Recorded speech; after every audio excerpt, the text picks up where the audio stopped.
Ni hao and welcome to all. It is that time again. We are back in Chengdu, China for the second stop on the 2026 FIBA 3x3 World Tour season. We're looking for our second Masters champion on a freshly started but already very, very entertaining season on the 3x3 Pro circuit.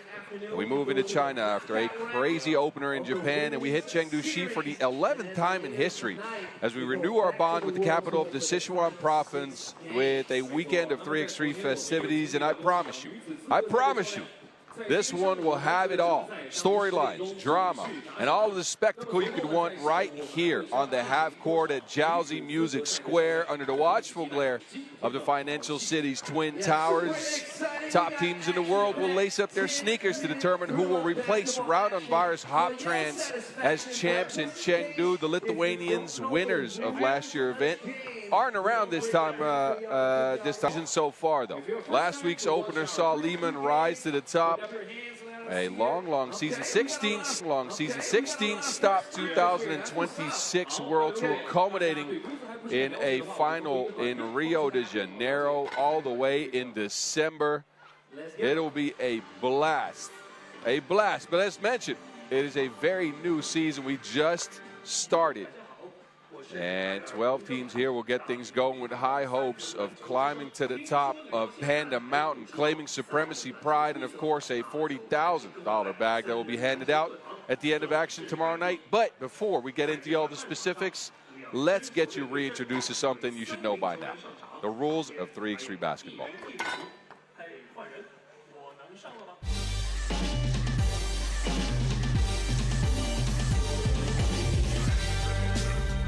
Yo, what's good? My name is Kyle Montgomery, aka the voice of 3x3, and if for some reason you still don't know the rules of 3x3, it is time to tap in. Class is officially in session.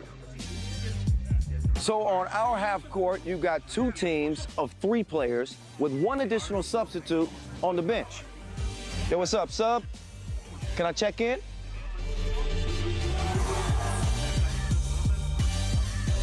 In 3x3, even the ball is different. This is the official Wilson right here.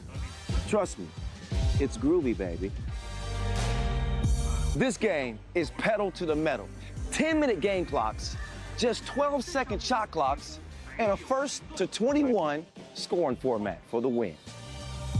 If a team doesn't score 21 points, all they have to do is outscore their opponent within 10 minutes. And you know we keep it street. In this game, we score by 1s and 2s. Anything inside the arc is worth 1. Anything outside of the arc is worth 2. Still got it. And this game is all gas, no brakes. Literally, after the opening check ball, play is continuous. Make or miss, offense turns to defense, just like that. This 10-minute sprint is just getting started. We'll see you at the top.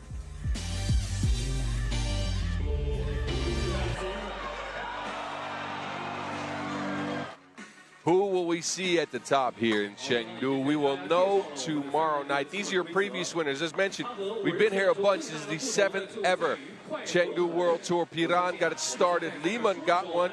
Twice, actually. Novi Sad, Ub, Hushanani, and as mentioned last year, the Lithuanians for Raudonvirus Hoptrans, they are not present here. We will crown a new winner in Chengdu this time around. These are the teams present. We got the #1 team in the world lacing them up. Of course, Miami has a #2 as well, just coming off that opener last week with Lehman won.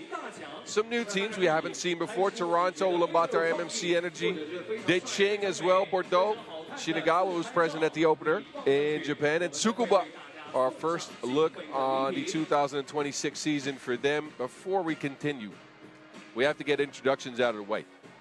I'm with you for all the craziness that is bound to happen on the court here in Chengdu. My passport name is Boz Rosendahl, but you might know me as 3x3 The Mountain. I'll be in your ear from now until the smoke settles after the finals on Sunday evening. Not only that, I've been present here for the Women's Series event that is a part of the 3x3 festivities as well. That event will be closed out throughout today's action I'll get you updated on all of that. But these are your pools. We got to get into that first. They'll be lacing them up against Ching and Bordeaux. Miami will look to turn things around after a subpar showing at the opener. They got Ulaanbaatar, MMC Energy, and Shinagawa to take care of. Of course, Lehman, red hot. Winners of the opener in Pool C, and a highly contentious Pool D with Antwerp and Shanghai. We start things off with Pool B action. As mentioned, we'll be with you all day today. It's the men's who get things started, and we halfway through pool play, we get a break, and we'll go into the women's series. We'll get that sorted, and tonight we'll finish up pool play. These teams will get us going. It is Miami. Miami with some question marks. After not doing all that well at the opener, a 1-2 record in Japan for them. They dropped out in the quarterfinals. They bring their new ad, Riley Batten. Not a great debut for Miami for him. Only 2 points per game, only 1 rebound per game. Miami do make one change. No James Parrott, their leading scorer from Utsunomiya. He's out, in is Mitch Hahn. He's joined, of course, by Dylan Travis. The real deal. Has probably spent a week retooling and working with his guys. Henry Caruso, the energy out here as well. Miami on a path to redemption after last week. They'll be wearing the blue and I don't know what color that is. Pink? Miami Vice colors. They take on a squad that we also got to look at Utsunomiya. Shinagawa split a pair of games in the qualifying draw. They bring a new piece. Ruka Ohashi replaces Harry. It is his first World Tour appearance. He comes over from Z3 Tokyo out of the 3x3 XE system. He's joined by the man, the legend, the worm, Tomoya Ochiai. Hayate Suzuki out here as well, and then the guy that should be the main offensive weapon. Bonnie Scott came over from Kanazawa, won a challenger event with him last year, picked up an MVP, 6 points per game in 3 events played on the pro circuit last year. He's a new add to this Shinagawa team. The Canadian can hoop, I'm telling you, and he's going to be a force in the paint, as well as driving from the perimeter.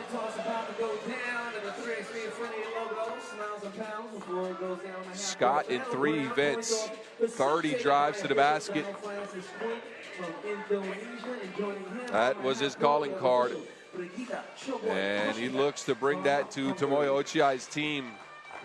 Shinagawa with a challenger win themselves last year at the opening challenge, Bao Ding. That was their high point of the season. They had 2 World Tour appearances, never got out of the pool. Best finish was 9th. The energy, looking to improve on last week. Not a bad scoring performance from Henry Caruso per se, right around 3 points per game. Like to get him to 4.5. Rebounded the ball well, as you expect. A lot of offensive rebounds for him. He had no help, though. Miami, team that averaged close to 17 boards per game in 2025, only 12 per contest in Utsunomiya. So they're still working through their early season chemistry things.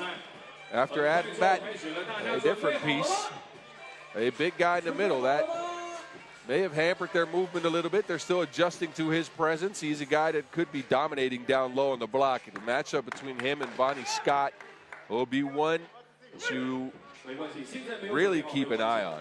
That is going to be spicy. Also, the battle of physicality between the 2 guards, Suzuki and, of course, Dylan Travis. There's a lot of storylines going into this one. These teams played twice last year, split a pair of games, and they get us going here in Chengdu. Stick and stay with us all day here on Jiaozi Music Square. As we start the game, I think with some technical difficulties. I was ready. Anyway, since we're here anyways, make sure you hit us with a like and a subscribe on YouTube. Hit us up on the gram at FIBA3x3, at FIBA3x3. I'll repeat that, at FIBA3x3. Do it. Also at 3x3WT. Hit me up as well, at 3x3 to Mountain. If you want to get into some conversations about 3x3 basketball, I think we're ready. It's done with the socials. We're good. Shinagawa starts with possession. It's Vonnie Scott taking the check, and here we go. Let's get to it. Scott. They share it down to the block for Scott right away, right over top of Mitch Hahn. That's the physicality Scott can bring. Good start, Shinagawa to Caruso. Cut straight through the paint. Miami with a quick answer. Ohashi looking to make a move. No space for a shot, but Dylan Travis extending that arm. Gets a little bit, there you go, into the space of Ohashi. And it sends Haruka to the line for a couple of looks at his first World Tour score here. Free throw form looks good, I'll say that. So Shinagawa come out with some energy here in the first 20 seconds. As expected from Japanese teams that mainly feature in the 3x3 XE ecosystem. They have a lot of speed on the squad. They feature a lot of scoring. Question is always how well will they hold up defensively. Here we see Scott and Batten. Hahn, in his first action in 2026, tries a logo too. That is off the mark and a 12-second violation. Shot clock ran out. Miami spent a week in Tokyo, Japan, preparing for this tournament. And I think has worked on some adjustments. There's that physicality. Travis and Suzuki.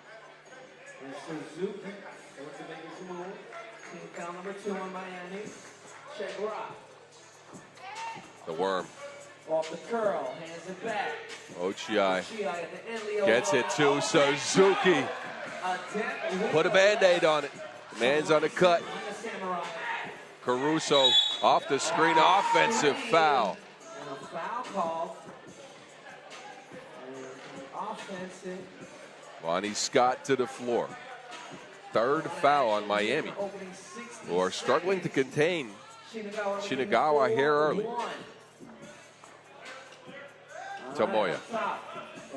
Inverse pick and roll. Suzuki getting Ohashi open. And now Ohashi using that speed midi pull-up. Wow. Sure. What a debut for Ruka Ohashi. And a 5-1 start for Shinagawa. Travis. Difficult shot. Batten was open in the paint. Travis couldn't get it to him. And this is what I talked about. Miami, a team that heavily relied on flow offense, on movement throughout the 2025 season that saw them second in the standings. They're adjusting heavily. And it's not looking good here early. 6-1 Shinagawa, who've just come out of the gates ablaze. Batten will head to the bench as well as Ochiai. But the Japanese squad looking comfortable. Again, they split a pair at the opener last weekend. Never got to the main draw. Hahn on the move, steps into the midi. And some oxygen there for Miami. A much, much needed score. 6-2. Ohashi, another one. He's pulling up with a lot of confidence. This is my first time seeing Ruka Ohashi play, but I'm liking what I'm seeing so far. Mitch, yes. Big City sprinkles in a 2-ball. The answer's right there. As Suzuki cuts to the basket again. Caruso now. And Miami, I think, has woken up. 7-5 all of a sudden in the blink of an eye. Scott and Travis clash under the basket. It's Scott who comes away with it. Back to the boys in blue and teal, or pink, or whatever you want to call it. The Caruso, wide open. This is what we're used to from Miami. High movement. Screen and roll, Caruso to the hoop, 2 hands for safety.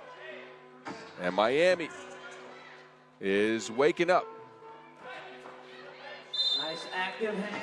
Got a deflection. Deflection.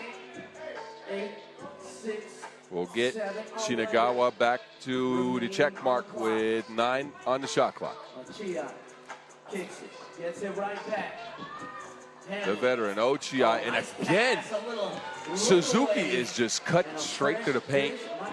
One of the more physical guards you will see. Speaking of physicality, Batten can't finish the play.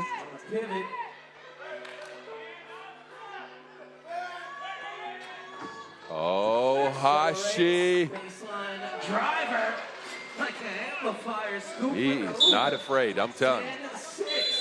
Ruka Ohashi making his mark right now. 4 points for Shinagawa going into the first TV timeout. And the Japanese team is trying to make this a race to 21. They got 10 points after 3 minutes and 20 seconds. Miami finally got some clean action on that cut.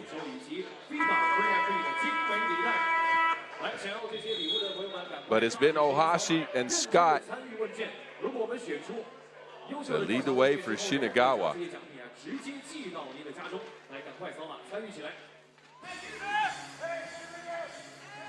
Let's see if Miami can reestablish themselves while we look at the QR code right bottom of your screen. Make sure to scan it and get in the game. Tune in, get the standings, play some mini games, win some prizes even. And best of all, you can get your picture on the big board as we look at Caruso being fouled by the Worm. Second foul on Shinagawa.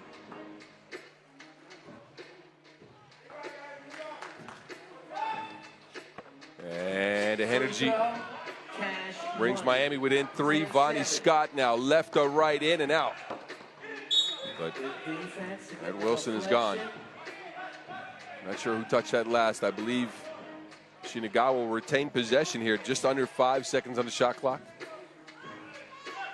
Referees in this one, by the way, I forgot to introduce them. Donald Quinn, Brigitte Chabai Kashkatu, and that bounce pass was close, but not close enough. Miami take over again. Travis. Midi work. That is in his bag, that's for sure.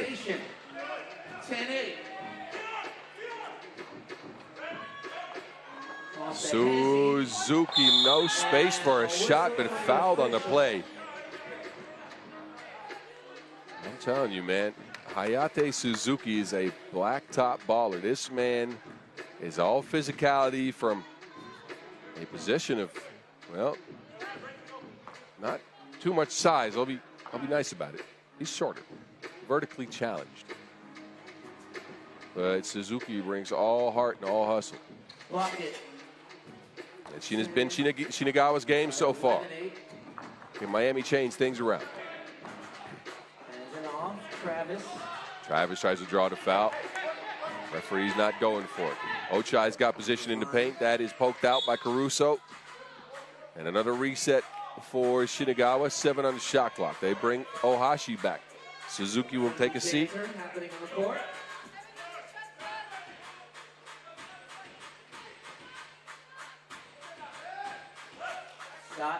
Scott steps back, separates. Unable to hit. Uh-oh. Out of bounds. Scott almost fell out of bounds. Going for the loose close. Ball. Team Miami possession. Travis. On. To Hahn. Recovers.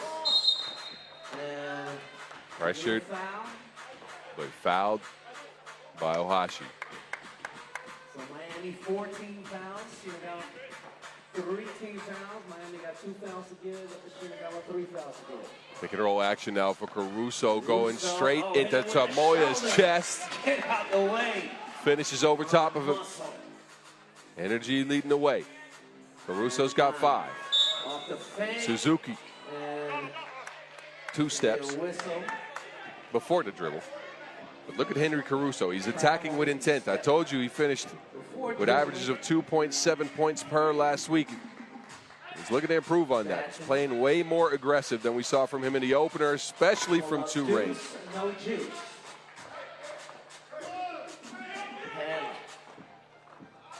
Down to the block. Ochi pivots, fades, off the glass. Into the circle.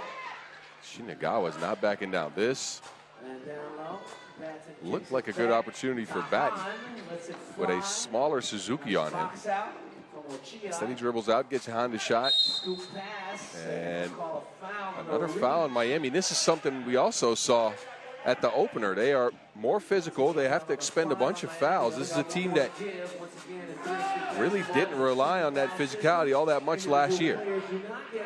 Anyway, we continue. It's a 12-9 game in favor of Shinagawa, who get Ohashi another look, and that is wet. Ruka Ohashi shredding the threads here, steps into it, all cloth. 2 with the 2. He's leading the way for Shinagawa so far. Travis, no answer for Miami. Man of the hour, Ohashi. Now he takes it to the cup, kicks it. Suzuki on the move, bare time left. Let's get a shot off, creative attempt, no good. Batten. This time he takes it himself. This is what you want to see if you're a Miami fan. Aggressive approach from Batten on that attempt, and he gets the score. Heave from Suzuki. No good. And it's Travis again, no one home. All right, at the rim. And Travis gets it going at the rim. Ohashi, and he is hit with a technical foul. Flopping is what the referees state. Ruka Ohashi will get Miami to the free throw line for one easy look. They need it as they're looking at that deficit. Down 11 to 14. We warming it up. I know it's a little chilly.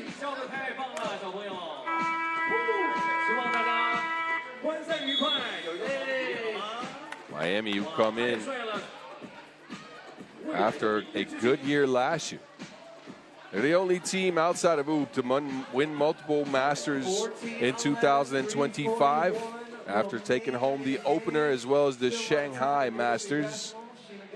Played in 12 World Tours. Got into the top 3 6 times.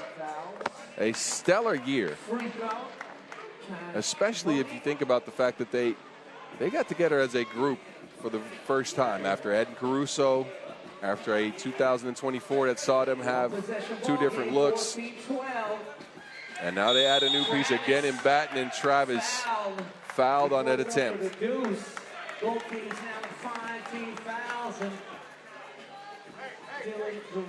Dylan Travis pulls up, and there you go. Hit right on the forearm. So the charity stripe is now where Miami has turned to try to get back into this game.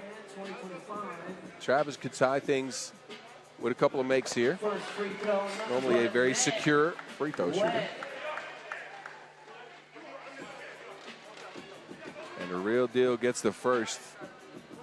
91% from the stripe in 2025. Well, statistically, that was bound to happen. Scott has been quiet so far, but the flurry of moves under the basket. Vonnie Scott with the double fake. Travis says, I can do the same thing.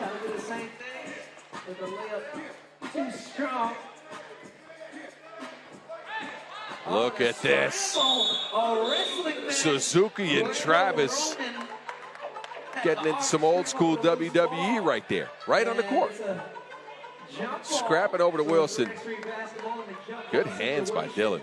Possession goes to the defensive team. It's a nice Miami will end up with possession after that jump ball, which is as good as a steal in 3x3. And there is Ochai stealing it right back. A bit of confusion there. Two players for Shinagawa went to try to catch the ball. It goes out of bounds off their fingertips. So Miami, a lot of opportunity to come back into this one. We've got 3 minutes on the clock still. They're down one. Caruso puts them up one. 16-15, Miami with their first lead of the ball game. And then he gets another opportunity for his team. Great hands from the energy. Gets it back under the basket. Nothing there.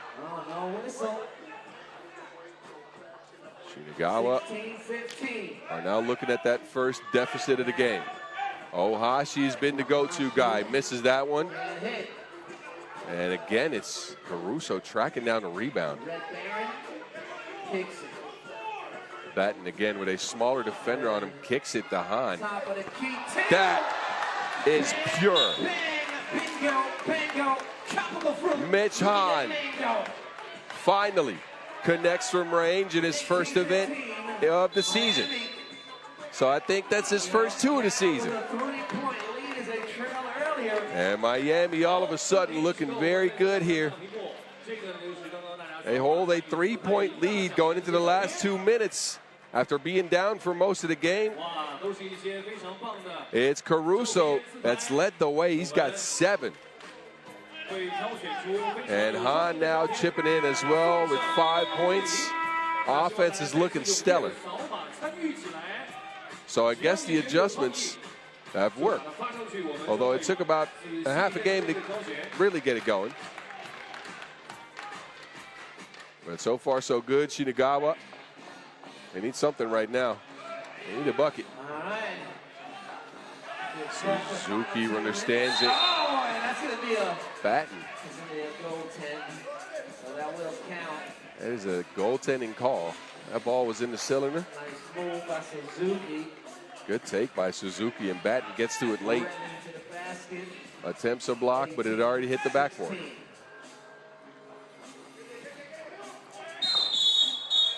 And Travis and Scott get tangled up.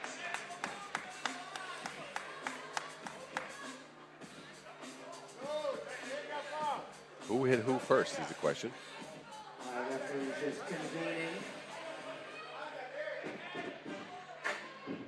I couldn't quite tell from that angle. Bonnie Scott, as mentioned, the shiny new ad for Shinagawa out of Toronto, Canada. Popped up on our screens last year all of a sudden. An unsportsmanlike foul on him. That puts Travis on the line for 2 more. 7th foul as well on Shinagawa. And Scott does pull on Travis's shoulder there. No play on the ball.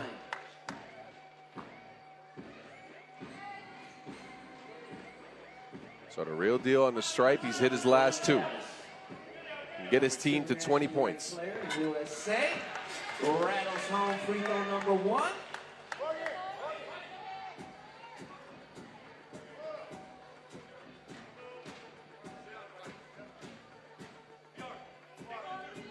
Travis has got 6 points. Mr. Do-It-All. Fill a lot of different roles for this Miami team. Very versatile 3x3 player. We've seen him in a lot of different capacities throughout his time in our game. And now he's down. Dylan. Oh, his leg gets stuck there. But he grabs at his other hamstring. Slow to get up is Dylan Travis. Walks it off. And he's still kind of grabbing at that hamstring. Miami brought a physical therapist, so he is being looked at, sitting down on the side of the court. So Miami play with 3 for now. Last 2 minutes of action here. First game of the day, Mitch Hahn.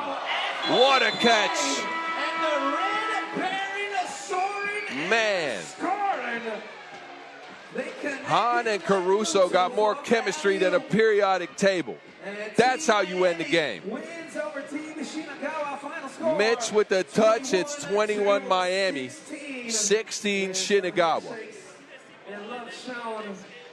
Let's hear it for Team Shinagawa. Shinagawa, who are up for a large stretch to start that game, couldn't get the job done in the last 4 minutes. It's Miami who take the first one. Caruso and Travis each with 7 points to get this win. Miami looked good late. The question now becomes, what is going on with Dylan Travis's hamstring? We will know later on today, not now. I will let you enjoy the highlights as we get ready for a clash between the #1 team in the world and Bordeaux. That is on deck in 4 minutes, so stay right here. 在现场的观众朋友们应该深有体会，对不对？那比赛的时间只有10分钟，但是在10分钟之内呢，哪一队率先拿到21分，就可以提前打爆比赛，赢得最终的胜利。那攻防转换就在一瞬间。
And we go into Pool A action.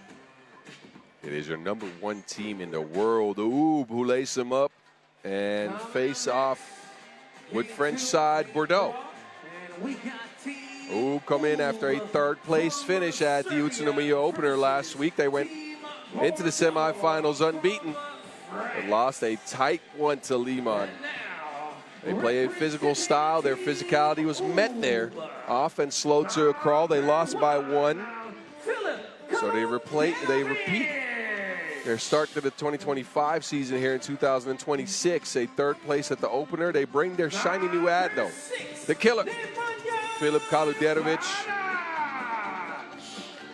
He led him in scoring last week at 5.5 per. He's joined by Nim Diesel, the Lemonator, Nenad Neranzic, and of course, the mustachioed bandito, the world's #1, Dr. Strange, Strahinja Stojicic.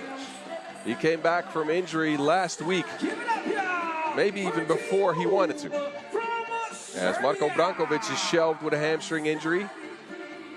Stojicic, who hadn't played since the World Tour Finals last year, had to put his sneakers on and come save his team. It led to a 3rd place. Strahinja, not a ho-hum kind of tournament, 4.3 points per.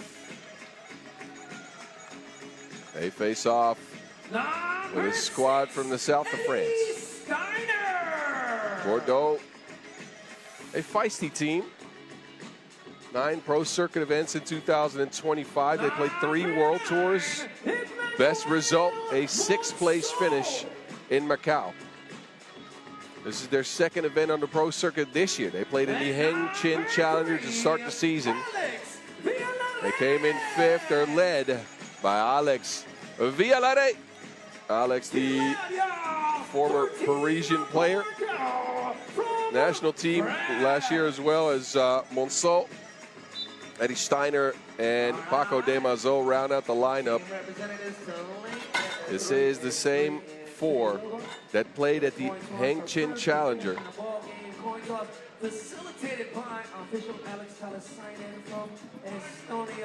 And that is where they qualify out of to get here.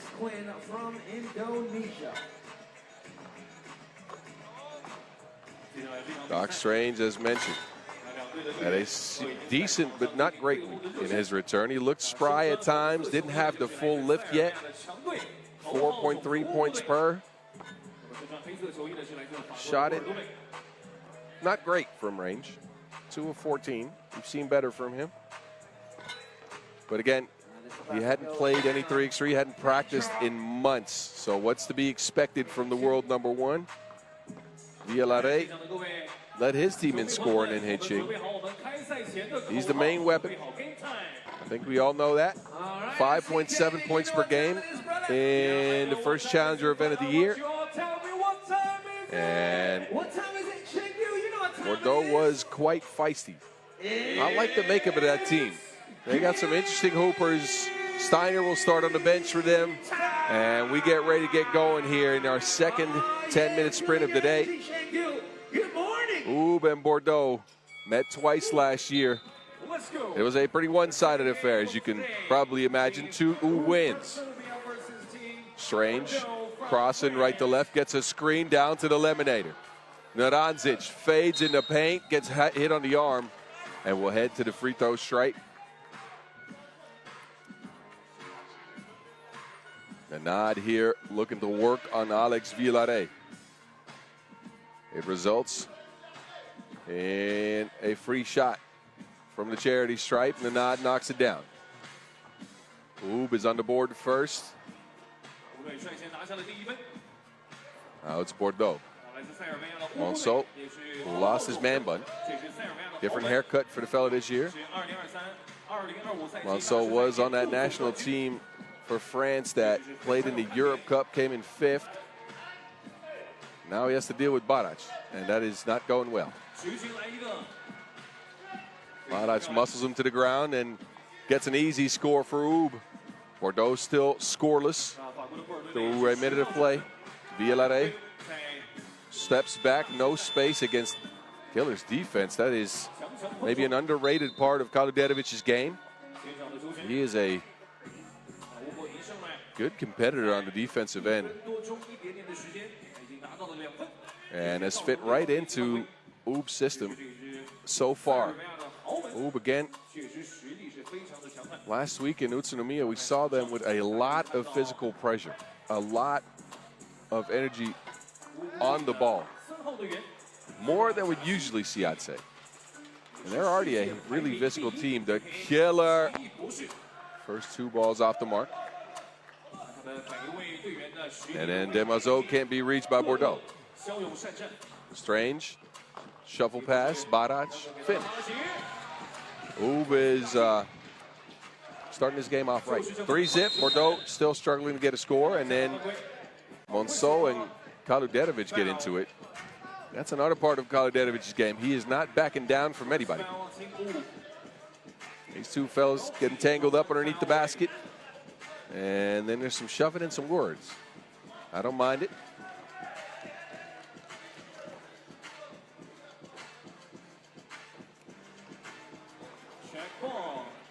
Villalare working off the ball screen. Demazo's open right over top of the doctor.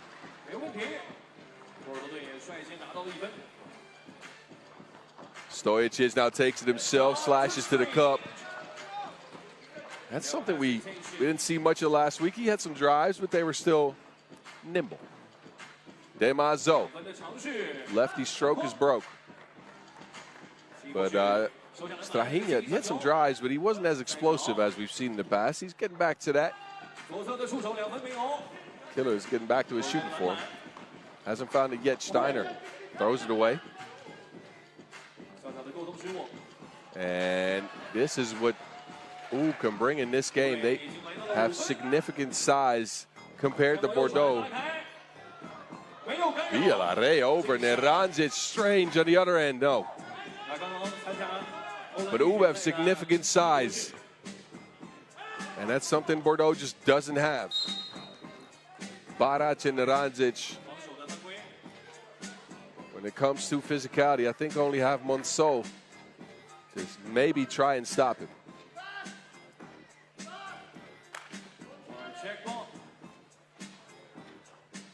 Here is Monceau, left by his lonesome. And the 2-ball has not come around for Bordeaux just yet. Barac, the bump and the bucket for Nim Diesel.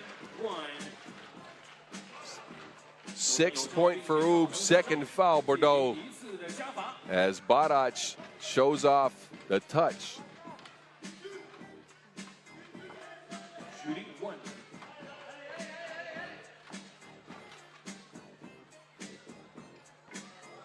And that is a 7 point for Ub. 5 point lead now. Both these teams met last year. One of their games was a blowout, and one of them was actually a tight contest, a 1 point win for Ub.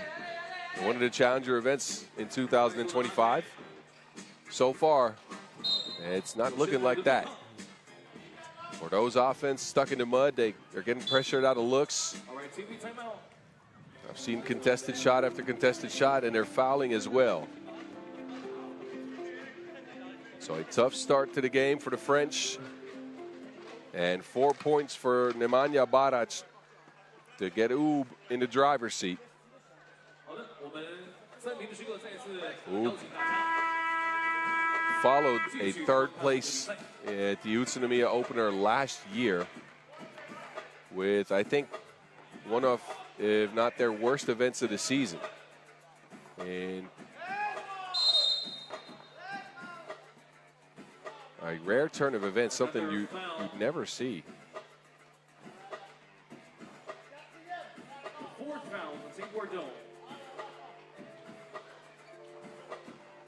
Looking to change things, or at least make it a different look this time around.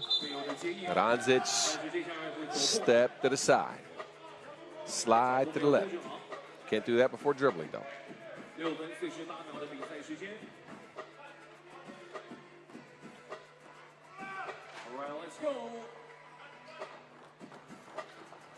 Villarreal on the move. Monceau over top of Barac. But Ub again last year here in Chengdu. Same as right now, a week after the opener with an 8th place finish. And again, that's something you rarely see. What you do see a lot of is the killer knocking down 2 balls. And then Bordeaux with the offensive foul. Kaluderovic, this is what he brings. Double cross, spy game. And then snipes it from range.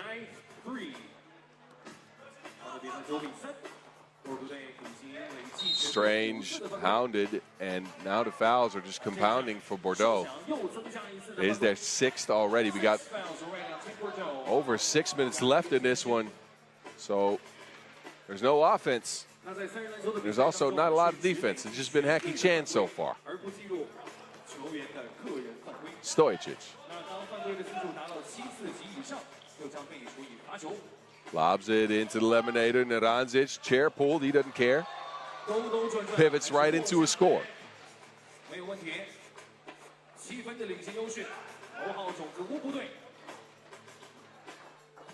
Monceau finally gets loose.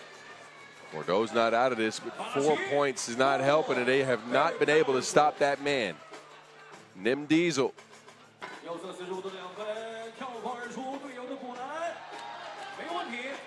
Couple of good offensive possessions here for Bordeaux, at least leading the scores. But it's their defense we should worry about here, with Barac just through the defense like a hot knife through butter. No one there to meet him at the rim. He's at 5 points.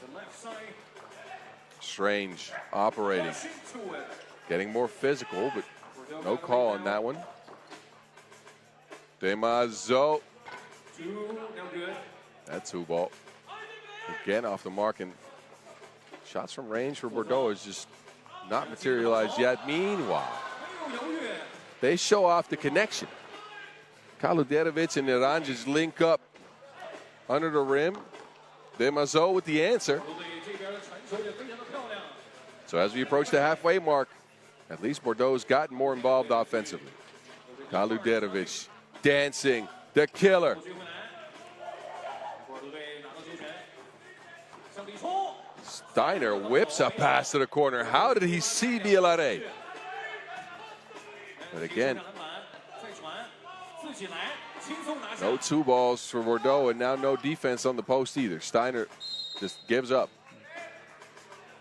3rd foul only on Ub, who have played a very disciplined game so far. They know exactly what to do. Kaluderovic to Neranjic. The killer to the eliminator. 这是面对头号种子欧布队，那波尔多队的 Steiner's free. Barac 巴拉奇， comes in from the weak side and pokes it away. It's out of bounds. 闪电一般的速度，打了个出其不意，直接截断，不给机会。Kaluderovic lobs it. Barac back to the killer. 传球， Fading away off the glass. Phillip with the touch. Man. 趁虚而入的机会。No basket, foul first. Kaluderovic gets it back. Touch softer than Panda Fur on this one. 14-6。那目前乌布队已经连续上了很多分，但是波尔多队似乎还停留在6分。确实，乌布队现在的防守也是给足了压力，给足了对抗。那乌布队确实激烈的防守也造成了5次的全队犯规。 Moves now up to an 8-point lead. We got 4 minutes left in this one, although my guess is we're probably not getting to the limit. We might get to 21 first. Bordeaux looking to make anything happen right now. Bielare tries to get it to Monceau. Barac and Monceau got tangled up. And that's gotten us to the second TV timeout in a dominant game so far from the world's #1 team. 5 points for Barac and Neranjic. As the game plan is clear, get it inside, work underneath the basket, where Ub has an advantage due to their imposing size. Bordeaux has not met the challenge outside of fouling. They've got 6 fouls. Ub actually had 6 fouls as well. 谢谢球迷朋友们来一起打碟。好，谢谢。我们再次回到比赛当中。 Bordeaux get it to Demazo on the cut. Very smooth. Barac out to Neranjic, showing off the stroke. There's Nimdizo under the basket. No problem, Barac. Man, it's muscle on muscle. Has not been stopped yet. Steiner 2分没有。李博士将球救回。垂钓内线。 and here we go again with that inside work. This time around, it's an offensive foul. Neranjic extended that elbow, trying to clear out some space as we look back at Demazo slashing. Good action by Bordeaux. Demazo leading the French with 4 points. Bielare locked up, and then Neranjic. Defense turns to offense just like that. And Ub is just leaving Demazo open on the perimeter, daring him to shoot, and he's not been on his mark. Strange behind the back, Neranjic. Quick transition to Monceau underneath the basket. Now Neranjic is on the attack himself. Another dunk from the Lemonator. 2 minutes, 37 seconds left on the clock. Defense to offense in the blink of an eye. Uber surgical. And they hold a large lead going into the last stretch of the game. 那离距离结束比赛的21分，距离非常的小了。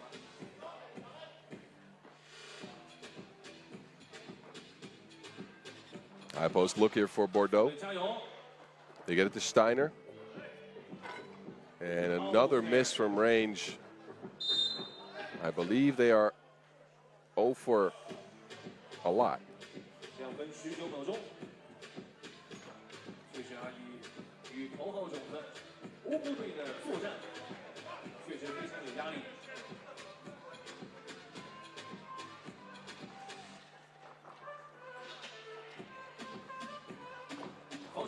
Villare, no connection. Demazo wanted to pop. Villare thought he was going to roll. Strange now. Quiet game for Strahinja Stojicic. He's got 1 bucket so far. Setting the table more than trying to score. He's not been needed.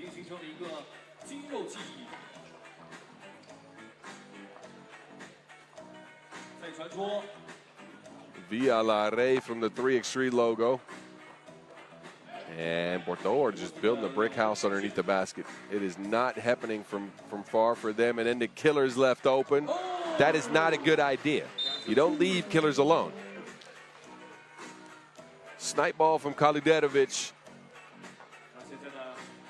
And no defense on the play. So, ooh, up to 19 points, 2 away from game. And as mentioned, I don't think we're getting to the limit. We got about 1:33 left. Bordeaux called in timeout. They want to talk things over. At this point, I think it's down to getting some points on the board for them. I think a win is likely not in the works.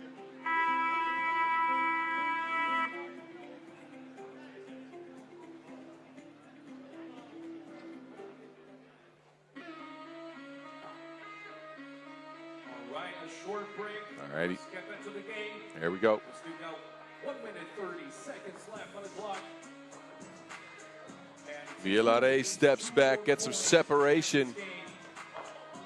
But it's miss after miss after miss, and Oob can now close it out with a 2-ball. Strange looking to end it. And it rims out. And Steiner will do something for Bordeaux. At least they get the 10 points. Now he has to deal with Barac, though. You can forget about that. That's not happening.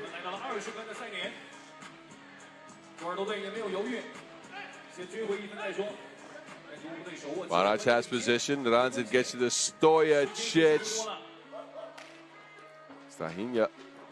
2-ball hasn't worked for him in this game. Again, he's not scored much. Hasn't been needed. Meanwhile, Bordeaux is just getting easy looks. Oob has let go under pressure. They have pulled their foot off the gas. They're trying to get to that 21-point mark. But you got to be careful. You want to keep some focus on the defensive end. Although this game is over. You know who's going to win it. A play for the killer. He is open. 3rd double attempt of the game, and then he finishes it underneath the basket. No box out on Bordeaux. And Oob get the win to start their campaign here in Chengdu.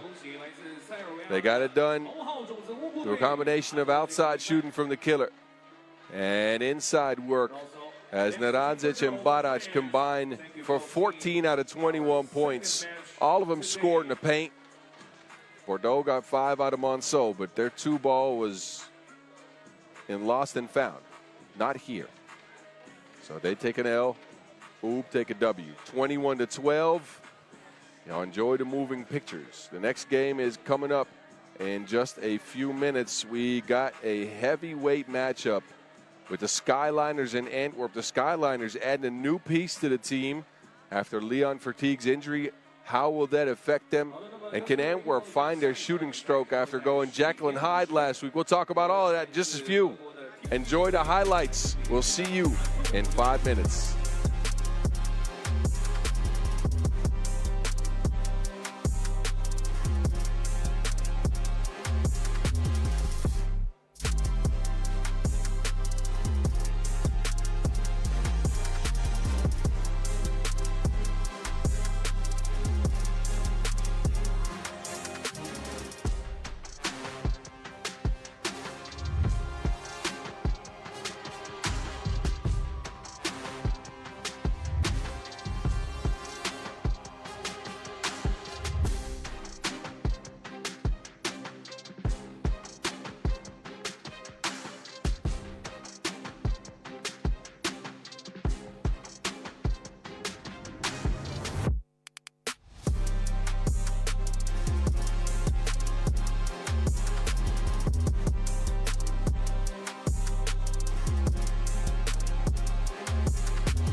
Our first look at two heavyweights in Pool D. Two top 10 teams in the world will put their sneakers on and meet in the arena on Jiaozhou Music Square here. It's the Skyliners and Antwerp. Skyliners bring a new piece. A devastating injury to Leon Fatigue last week saw them still come in second at the opener at their first ever Utsunomiya opener event. They add Attila Demeter. Attila, known for being on SG Marina Bay over the last couple of seasons. Of course, on the Hungarian national team in the past, has played on several teams on the World Tour. And they got him on the squad to replace what Fatigue is bringing them. Fatigue, however, as an injury update, he should be back this year. Apparently, it's an ankle fracture, but it's the best version of that. So he's looking to make his return in 2026. For now, though, they'll do it without him. Chef Koya is out with Kevin Bryant and Nicholas Kropp. These are the Skyliners that look to remain red hot. They won the Hengqin Challenger to open their campaign here this year, and then second in Utsunomiya. So this is one of the hottest teams in all of 3x3. They take on Antwerp, who showed two sides at the opener last weekend. They were hot, and then they were cold. It was a decent event for them. After winning the Shibuya Challenger, they came into Utsunomiya with some momentum. They end with a fourth place finish after losing in the semifinals, but it was hit or miss for them as they went cold in some games, especially that semifinals that they lost to the Skyliners. So a good rematch here. The games that they shot well in, they won. They come in with the same roster: Kasper Eigelstein and Casper the Ghost, Logo Joe, Dennis the Menace, and VVO. Dennis Donker, true to form, led him in scoring last week in Japan, 6.3 points per game. And again, this is a rematch of that highly emotional semifinal that we saw in Utsunomiya, where the Skyliners, with just 3 active players, stepped to the plate and took down Antwerp 19-12. They did it for Leon with a clear message before the game. They brought his jersey onto the court. They made sure to throw out the signs that he usually throws out. And these teams meet again just 6 days later on the half court here in China. What is Attila Demeter's impact? What can you do to get acquainted to a team and into the system and their chemistry in a week's time? How good can Nicholas Kropp be? He was ridiculous at the opener. Rose to stardom, I would even say. 7.8 points per game. The man hit about 50% of his twos. He has to carry the load in this version of the Skyliners. It is Antwerp in the dark unis, the Skyliners in the blue. We are ready for our third 10-minute sprint here from Chengdu, Xi. Antwerp will start us off. Donker, no space for a shot, kicks it. Forts, way behind the line, lets it fly for 2. Logo Joe coming through early in the game. Demeter starts on the course in his first action, gets it down to Bryant. Demeter known for his slashing ability to rack. As we see Logo Joe right from that logo. You know, that's why you hand out nicknames. Kojic, who was mainly a facilitator in Utsunomiya, led the field with 12 key assists. I had to shoot, of course, a little bit more when they played with 3, but still not the highest of volumes for him. Ended with an average of 5.2 points per. There goes that man again. Logo Joe. And now it's Brian Sky for the board. He will go down, and the referees will blow their whistle. And those referees, by the way, Vladimir Veskovic, Brigitta Chubay Koshkatu, Attila Back to Chef to Kojic.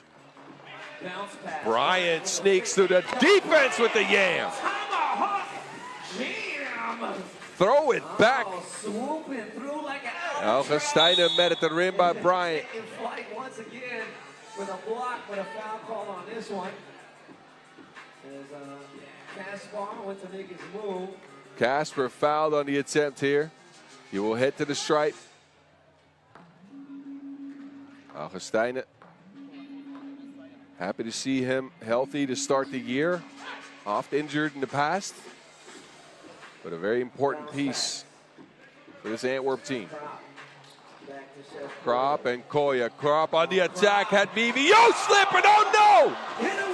Oh no! On his head. Nicholas Krop, what are you doing? Now Casper's ghosting people out there. My goodness. Didn't even give me time to catch my breath. Augustine this time scoops in the layup. But my goodness, Demeter underneath the basket. Sneaky move. So this game's got some pace to it, ladies and gentlemen. I hope you had a morning coffee. If not, you're awake now. Logo Joe all the way from the NLEO logo.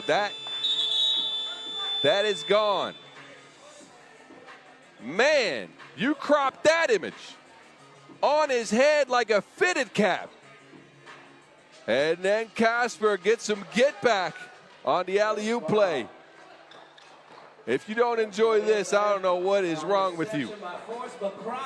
Krop lines up a 2-ball. No go. Some wrestling underneath the basket. It's VVO and Bryant getting tangled up. Antwerp will get hit with a third foul.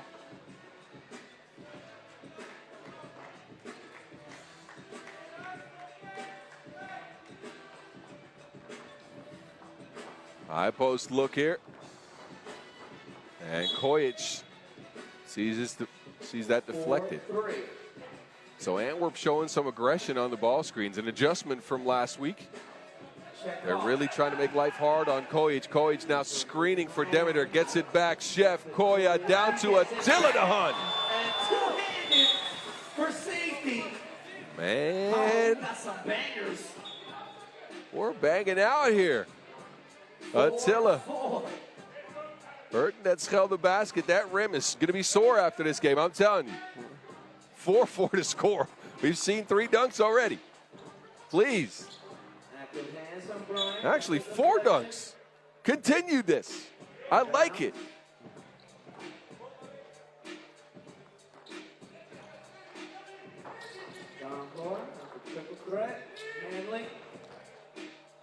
Donkor, difficult shot. Good defense by Attila. Kicks it to Bryant. Bryant now by his lonesome. Can't be stopped. KB coming through the lane, showing some aggression on offense in this one.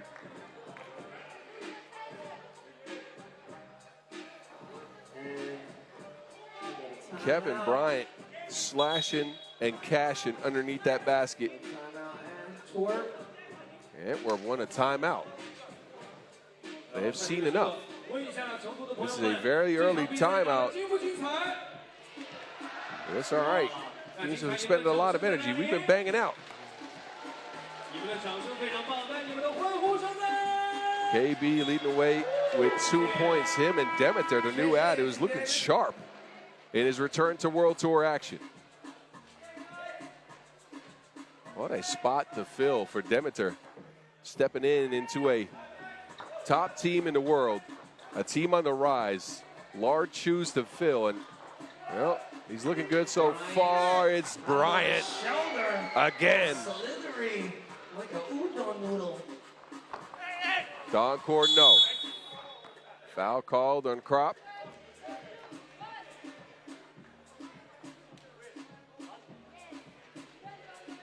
Skyliners get hit with their second foul here. And Donkor to the stripe.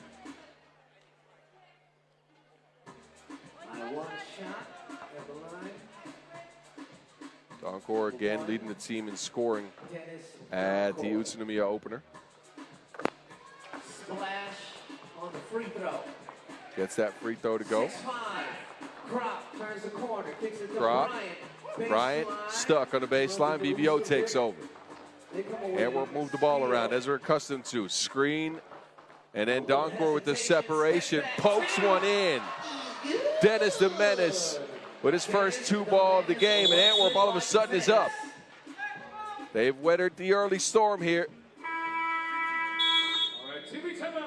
And now we've gotten to a TV timeout.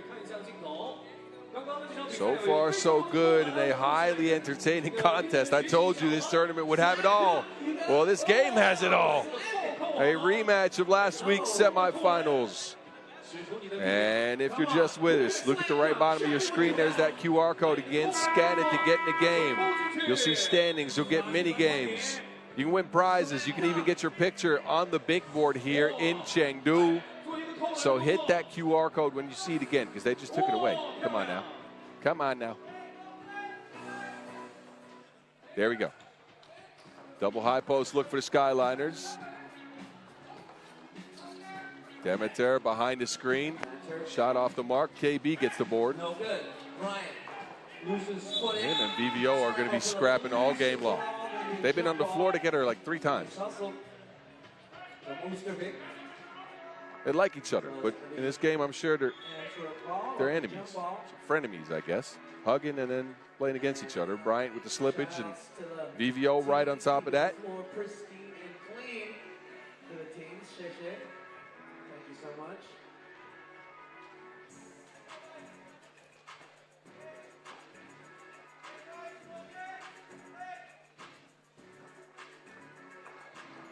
Pass block.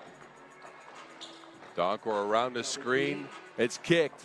Forts no space for a shot, and then it's deflected off the leg of Augustinen. And off the fingertips. Uh-oh.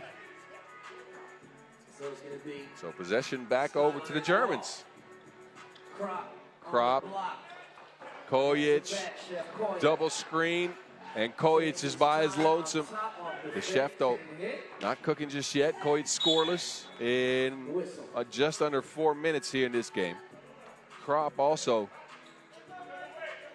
not what we saw from him last week. They've leaned on Kevin Bryant so far, have the Skyliners.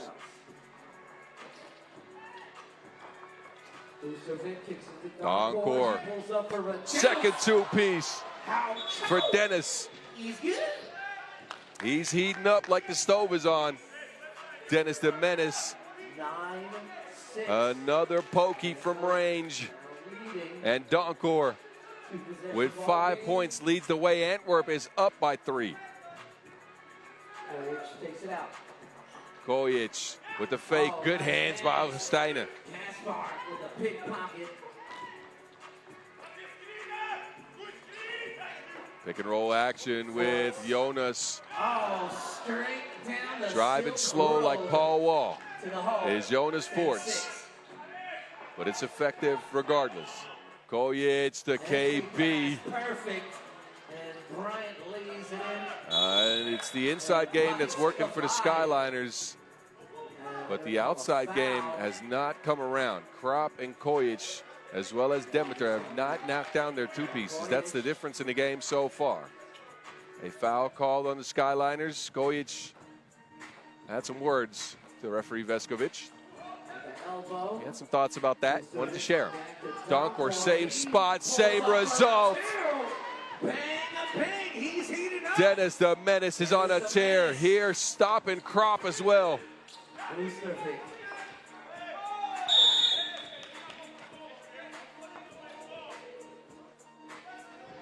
So the Skyliners And Antwerp now with a 5. are being picked apart by Dennis, who is wet like a leaky faucet. Third 2-piece, and this is good Antwerp. They're hitting their shots. Donkor again, heat check, no good. With this one off the back of the rim. That one well defended. Demeter down to KB. Roll, and there's going to be a foul. That pick and roll for the Skyliners is a piece of art. Tough to stop. Team foul number 5 on Antwerp. Both teams with 5 team fouls. They only have 1 foul to give each.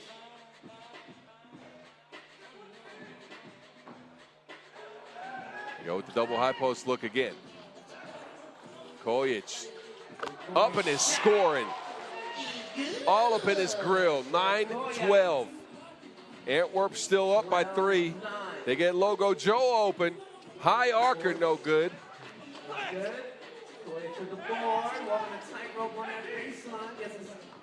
Takes him a long time to get the ball outside of the 2-point arc. There's the chef again.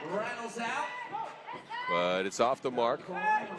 Forts carves out space. Underrated part of Jonas Forts' game is that he has the ability to put you in a blender underneath the basket. He can carve out space and get easy looks. He does it again. This time shares it with the menace. Kick out Logo Joe from the 3x3 Logo. And Antwerp are ablaze. They are shooting the lights out. Demeter, no, stuck, turns it over. Dennis again. It's deuce after deuce after deuce for the Belgian fellas. They have a large lead. Look at Forts' range. Rainbow shot from Logo Joe. And another 2-ball down for the Belgians, who are in firm control of this game. They're getting some get back for last week. They took a trip around the world from Japan to Belgium back to China. And they are here and looking hella sharp. I gotta be frank with you. They are looking very, very sharp. They're picking apart the Skyliners right now. And the Skyliners just can't find the stroke outside of one Kojic, 2. Krop's been rendered ineffective after closing in on 8 points a game in last weekend's event in Utsunomiya. Attila out to Krop. Can he find his offense? Attila trickles in a bucket. This game's not done yet. 5 points separate the teams, but Logo Joe has something to say about that. Deep shot from Forts again. Attila now looking at Krop underneath the basket. But Krop not finishing through the physicality. Jonas down to Casper. And it's traced down. Forts gets his team another possession. Casper this time around with the fader. Second offensive rebound. Casper working it. No. Another chance for Antwerp. They're dominating the glass. Forts calms things down. On that slow drive again, and he is so effective going to the basket. 16-10.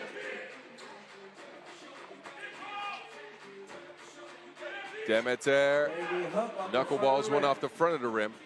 So the Skyliners are out of gas and out of options with 2:30 left to go.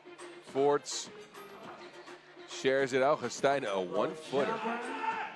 And another offensive rebound.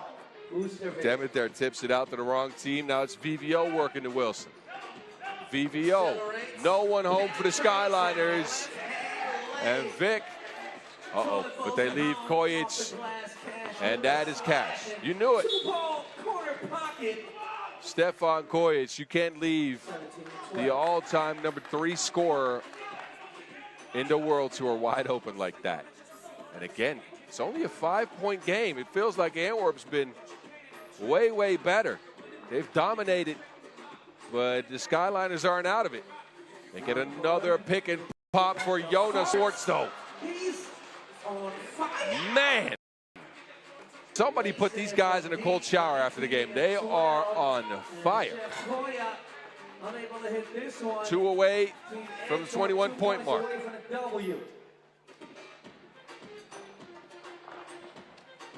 Dennis to Kasper, he can end it. And Algestein just off the mark. Wanted to join the 2-point party. Not yet. Kojic and Krop. And Antwerp's looking at that 21-point mark, but defensively, I think they have rendered Kojic into a scorer more than a passer. And that's what's worked. This is also what's worked. I mean, the luxury of having 2 shooters like that on the squad is ridiculous. Krop with the drive. Goes to the basket again. Swooping with a right-handed finger roll. Nicholas. 19-13. And now Logo Jozo. We've seen this. We've seen this before. This one bounces off the inside. Same of the play, rim. different result this time around. Skyliners looking to get closer. It's Attila to the basket. Using the body. No defense from VVO. As Antwerp's at 6 fouls. We're under a minute to go. The Belgians can close out here. Donker off the screen. Dennis the Menace. Halfway down and out. Rattles out. KB. Seconds. Bryant. Quick bucket for the Skyliners. Two possessions separate both teams. Anything can happen here. Forts hesitates. Can't pull it. Two-point attempt. Krop. He doesn't hesitate, but he can't get one. So neither team able to do anything on those two last possessions. Now Dennis just opts for a drive to the basket over top of Krop, but oh my goodness. Attila needs to work things quickly. He will try it too. Krop gets the board, kicks it to KB, but time's running out for the Skyliners. Donker wants to get to 21, cannot.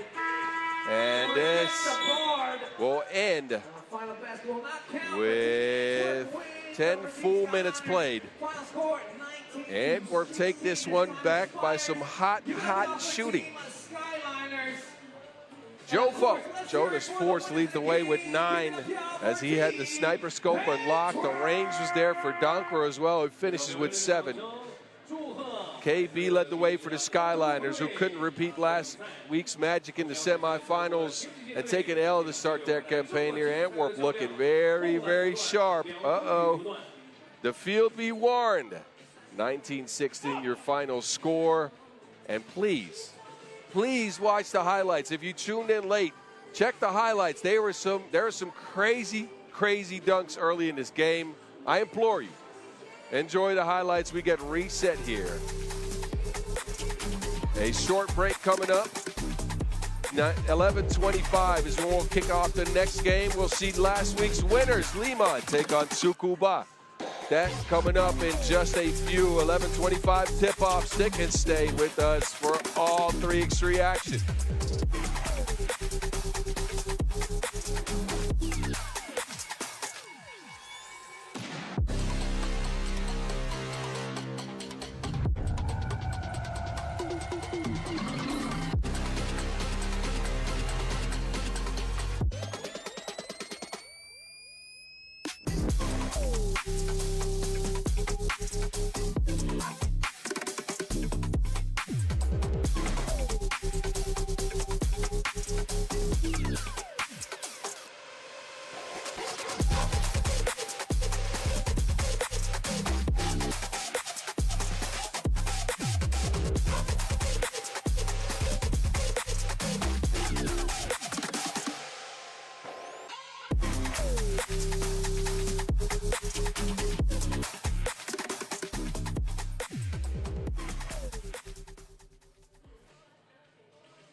Let's welcome our cheerleaders.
好的，谢谢，让我们掌声 OK， motion 开始，谢谢，我们出毛病。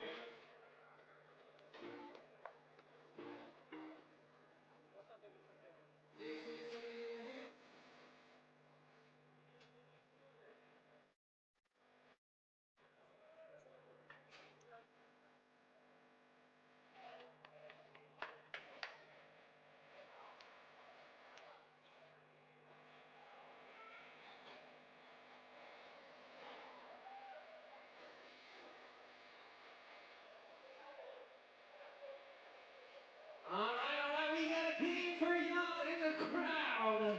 好，接下来我们想跟大家玩一个互动游戏啊，有没有觉得这个自己投篮特别有准头的朋友？有没有？有没有经常打篮球的朋友？ We need 2 shooters. 2 shooters. 首先需要2位啊，需要2位投手来参与这个游戏。来，首先先把你的手举起来，我看一下。等一下，等一下。 You will 来， choose. 先不要进来啊，先不要进来。 You will 好， choose the shooters. We have 来，你们先把手举起来，我看一下。哎呀，这个这么多热情的朋友 ，Young athletes。OK， 我看一下啊，来这边有没有？好，来就这个大哥了，看你这么跃跃欲试，来这边找一个好不好？来，好，那就你了，是我举得非常高。OK， 来 Thank 吧 you, Johnny. Yeah, we got 2 people here. All right, so we're gonna play a game Yeah. of tic-tac-toe. Hello, 你好，你好。 Tic tac toe。那这个呢，中文翻译过来就是，那你们玩过五子棋吗？ You know how to 来， play? 看看大屏幕。 So you make a shot and you choose where your X or O goes. 好 Simple.，这样我们投进一个球，你就有落子的机会。然后3个棋呢连成线，你就赢了。OK。 And the first one to get 3 in a row will win this 3x3 cap from Yeah. 14-14. 没错，如 So 果 you guys can do to see who goes first. Who wants to go first? You want to do? 你们谁先来？要不要石头剪刀布？ Oh, he's. All right. So he won. You want to go first or second? First. First. Okay. Here you go. Y'all ready, Chengdu? Make some noise out for our shooters, our contestants here. Come on. Ujan, Babazan. All right. Here we go. OK go。 You take a shot. You make it. Yeah. You pick your spot. Ah. Okay. Oh. Next up. OK，然后换他。 There we go. Come on. Free throw. Oh. Keep going. Keep going. 来，继续差一点啊。 A little morning workout.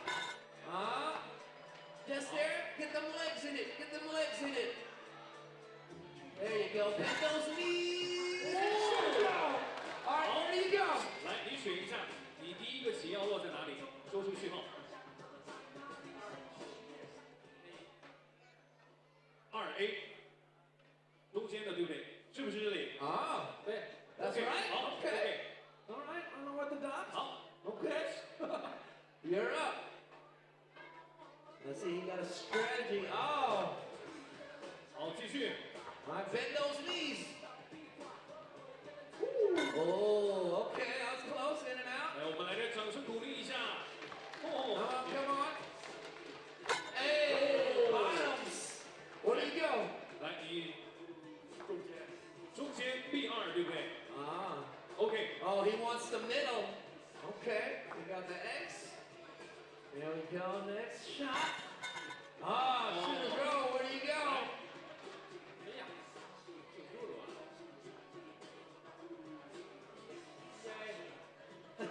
？EA， 好， Oh, 来吧， okay. 成功了啊！ Let's see. Woo. Ah, short. 好，这一发非常的关键。 See what you got.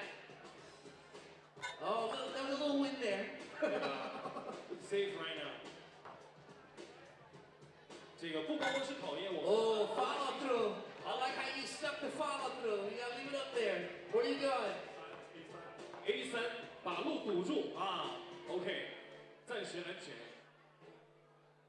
Right there. Okay.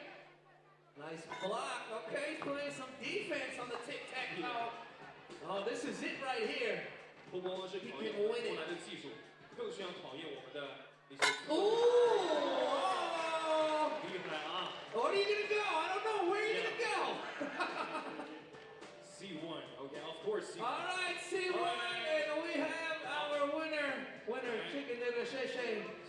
much. 谢谢你们的参与。OK， Give it up for our shooters and our contestants 来， here. 送给他们，感谢大家的参与。 All right, we're gonna do another round. Let me get another cap from 14-14. And see David. OK， 来，我们还有一轮，我们找一个小朋友好不好？来，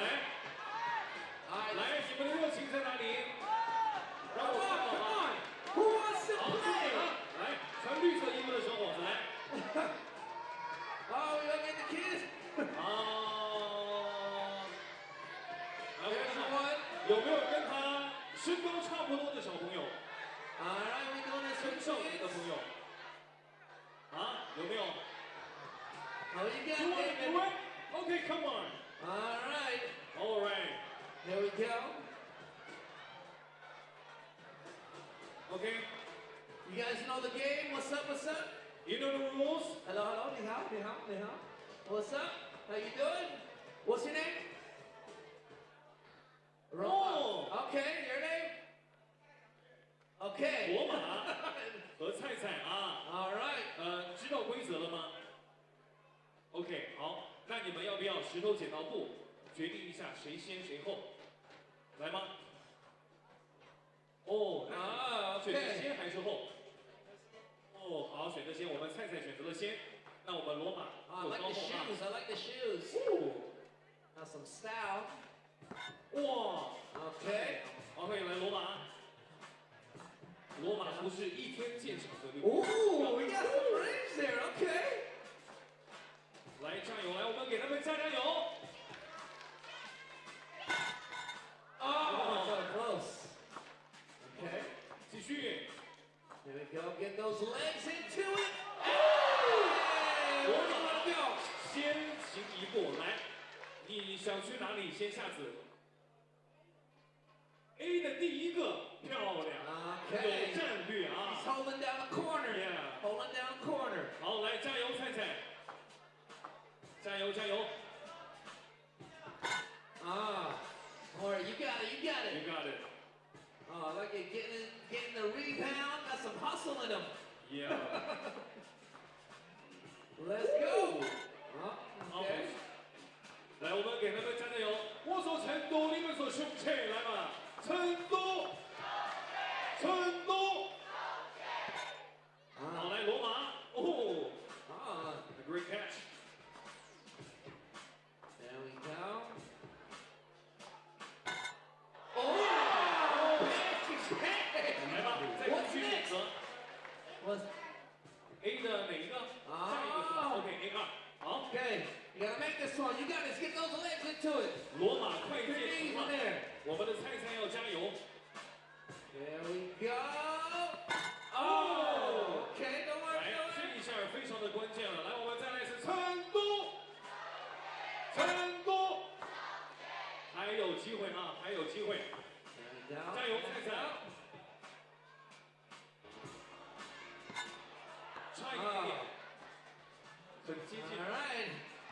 This can be it right here. 来吧， Throw. 罗马。 Nothing but net. Where do you want to go? Where? Yeah, sure, of course. The answer is A3, right? A3, congratulations. Hey, good news for you. Congratulations. High five. All right. 谢 And 谢， thank you. 感谢罗马， Thank you. 感谢菜菜，谢谢。All right, and that's it for our tic-tac-toe game. 好的，谢谢，感谢大家的参与。我们接下来呢，精彩的比赛也很快就开始了。让我们再次掌声送给刚刚参与的朋友们，谢谢。 Oh, yeah. All right. Thank you, MC David. Thank you, DJ Lass. And thank you, Chengdu. All right, short break's over. Time to get back to 3x3 action. We get our first look at the only winners this year. Limon took care of business at the opener. A great start to the 2026 World Tour season for them.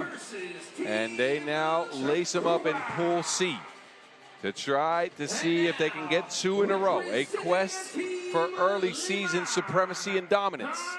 They add interesting pieces, very interesting pieces. They bring back The Semi Truck. Georgia Simeonovic played his first World Tour event for Lehman last week. He was spectacular, 6.2 points per game. They sub out Nemanja Zigan and Mihailo Vasic and bring back Popovic. And there's another new shiny addition, Stefan Milivojevic, one of the biggest off-season signings. And is now with Lehman after leading Partizan for the last 2 years. And of course, you can't forget about Dre. Andrea Milutinovic, last week's MVP, averaging close to 7 points per game, shot the lights out. And Lehman with a different look, but dangerous nonetheless. And now, representing the team, Tsukuba. And Tsukuba will be their opponent in this one. That's the 12th seed. So your lowest ranked team coming in. Tsukuba was active on the pro circuit last year. They played one event, but they retooled the roster completely. Tom Fujihara is the only returnee. He headlines the team and is joined by Hiroto Yamaki and a guy you should all be on the lookout for, Uros Kanic, half of what he used to be. He lost a lot of weight, and they add Japanese international national team player Kenya Igo. So a new look for Tsukuba, who played at the Shibuya Challenger this year. Came in 10th, lost both of their games, albeit narrowly. One to Utrecht in an OT thriller. Uros Kanic in 2 games scored 23 points. Let me do the math for you. 23 divided by 2. That is 11.5 points per game. He's more mobile. He can shoot. And with that weight gone, he can now move people in the post and attack and play some defense as well. Kanic is the guy to watch for them. Milivojevic might become the guy to watch for Lehman. Of course, a Serbian national team player. Featured at the Champions Cup this year, but steps into a fully different role for Lehman. Igo, one of the better role players in Japan. He featured on the Asia Cup squad this year that came in 4th a little over a month ago in Singapore. So they're going to be battling it out. It'll be interesting to see how Lehman adjusts to the presence of Milivojevic. It is a true point guard on the squad, a ball handler that can not only get his own going to the basket, he can distribute as well. A lot will come down to whether he can refine his touch from range. Milivojevic in the past, a 20 to 25%, 25 I would say, percent 2-point shooter, but regressed to below 20% last year on Partizan, who didn't play well as a result. Dropped out of the top 10. The team now no longer exists. One of the pieces right here on your screen, Stefan Milivojevic, is with Lehman in a new role. He's got better talent around him, better screening options around him.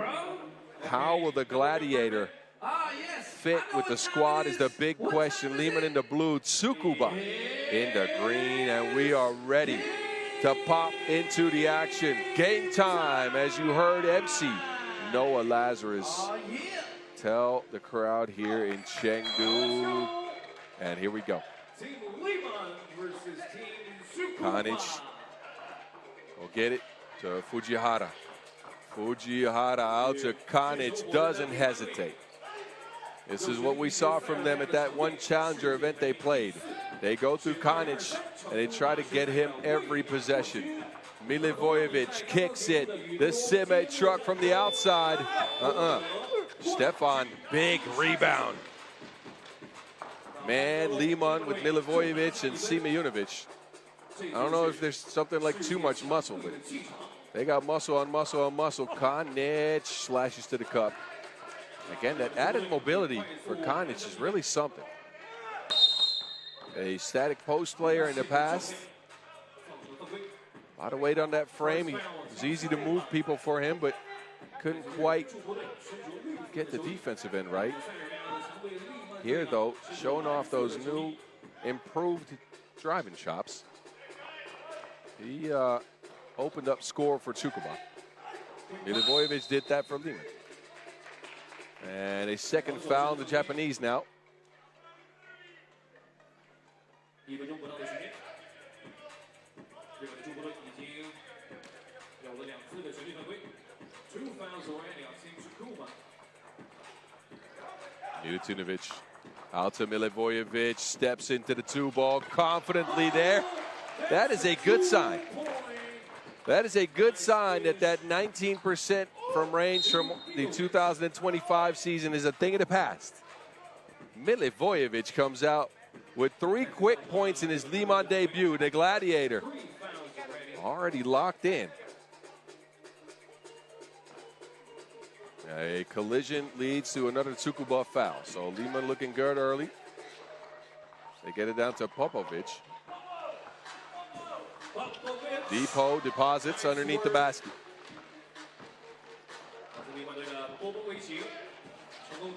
Tsukuba's got 1 point to show for things after a minute and a half. Fujihara.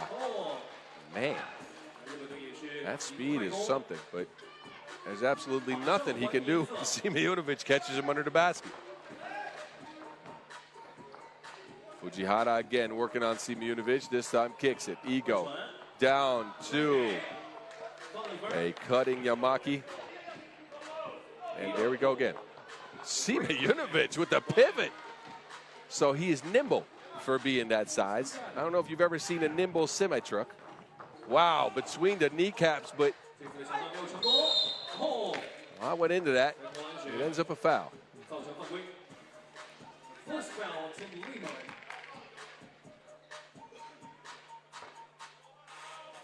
Ego on the stripe for a free throw after that first Lehman foul. 2 new additions leading the way with 5 out of 6 points for the boys in blue. Konic secures the board. Pick and roll action with Fujihara. Fujihara throws it in reverse, and Tsukuba have found some offense here in the last minute or so. Look at the speed. Yoink.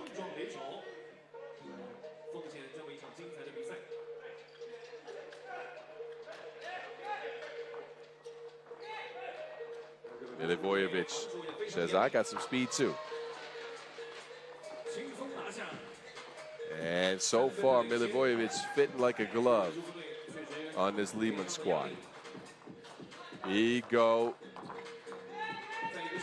We're hitting the Autobahn. It's all drives now. Simeonovic can't save it to his own team. It's with Tsukuba. Ego working a pick and roll. Yamaki now on the drive.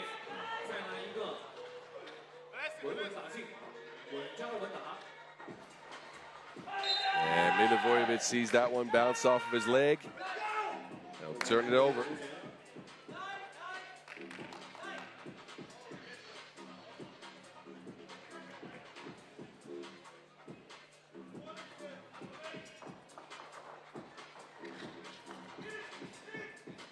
Fujihara, man. That is that Japanese precision. The man is all speed, and that will count. Score for Depot. And we'll see Dusan Popovic on the stripe after the TV timeout. So Fujihara, while he's getting some buckets on offense, and he's getting them nicely, I'll tell you that.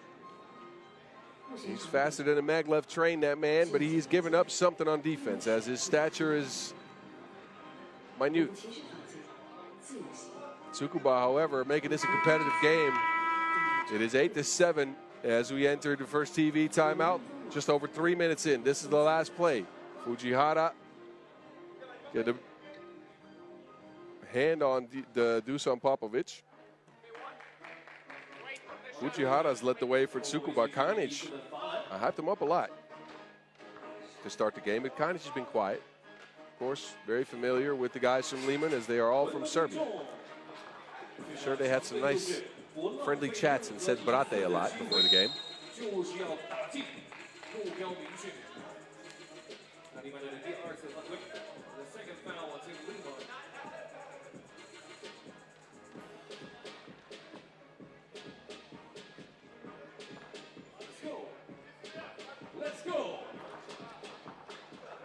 Ego, Kanic has position, but passes over shot. Gets it back for his team. Yamaki can't save it. He almost ends up on my desk here. That was close. You see that, Enzo? That was close. So me and Enzo were in the line of fire there, but unfortunately enough, Yamaki has the dexterity to avoid us. Ameli to another Milu. Milivojevic, late shot clock drive. Shots off the mark. Lehman is a team that wants to grind you to a halt. Second half of games is usually where they win. They only got to the 21-point mark as Ego shows up the magic touch.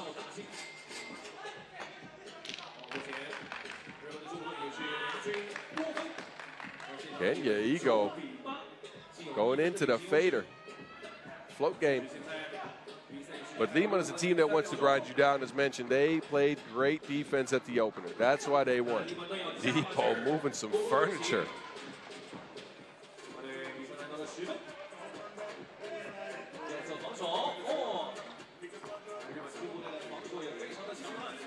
Fujihara, no. Question is, when will that defense for Lehman become effective? They like to grind you down. They kept opponents to under 12.5 points per at the opener, while only getting to the limit, 21 point marks of the 21 points themselves twice in 5 wins.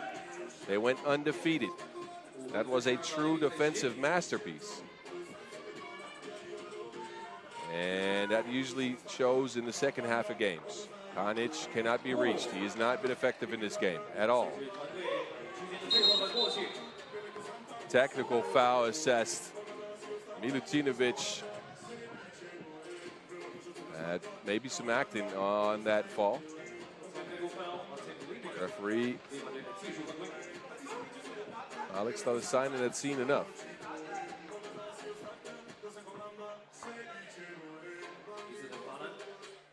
So free throw coming up for Kanic. Chance to pull within 2 points here against a team that is now into the global rankings, moved into, I believe, 4th. So we're not talking World Tour standings, we're talking the global rankings on FIBA3x3.com. Lehman right now actually in 3rd, moved past Amsterdam. Well. Uh-oh, Fujihara almost put Home Depot to the ground. Simeonovic sharing it with the DRE. Milutinovic. No getting to that ball when he's got those long arms going. Lehman again with a 3-point lead here as we've crossed the halfway mark in this game. DRE to the basket.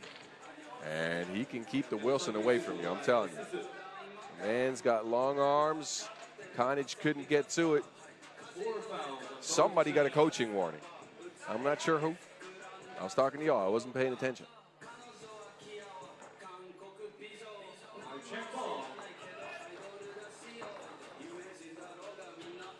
Ego off the screen. Gets another look at this. Kanic pick and pop. Opts for a drive. Right over top of Popovic. And Tsukuba are making this a competitive game through the first 5 minutes. Look at Simeonovic. How do you deal with that? The man's got muscles on his shoulders that have muscles on their shoulders. Kanic a heave. Pressured. And there goes that Lehman defense again. Kanic, though, not settling for that 2-ball, looking to get his team some points from inside the paint. Rumbling and bumbling and making things happen is Uros. Milivojevic is also making some things happen. They share the ball quickly. Simeonovic. Faster to the rack than you would expect, potentially. He was upset. He wanted a foul call. Didn't quite get that. Kanic now open for 2. Showing off the range. Uros Kanic getting his team back within 2 points. Tsukuba are really making this a competitive game. The pick and pop action with Fujihara is working its magic, and Konic showing off the touch with a bit of glass. But I'm sure he called glass on that. No worries. I'll make sure to get the details on that. Anyway. Show your muscles. Guys, wow. Oh, look at that. Oh, yeah. I like it. Lehman will have possession coming out of the second TV timeout. They hold on to a 2-point lead. And again, a very different lineup from what we saw last week. I'm sure they've had to adjust some. The ERE down to Depot. Do it again. That's right. Popovich, one of the best role players in the game. Does a little bit of it all. He's got 4 points so far. Milutinovic hasn't been needed. He's got 1 point. Physical defense there by Popovich. A little bit too physical. Fourth foul on Lehman. Ego, jab fake, zoom. Right to the rack. And Tsukuba not that affected by the Lehman defense just yet. Milivojevic, Simejunovic right open. Bang outs for Georgia. Konic, absolutely not. That is still going. Way off the mark.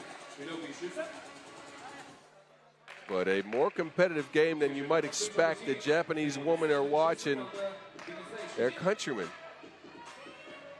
against the hottest team in 3x3 right now.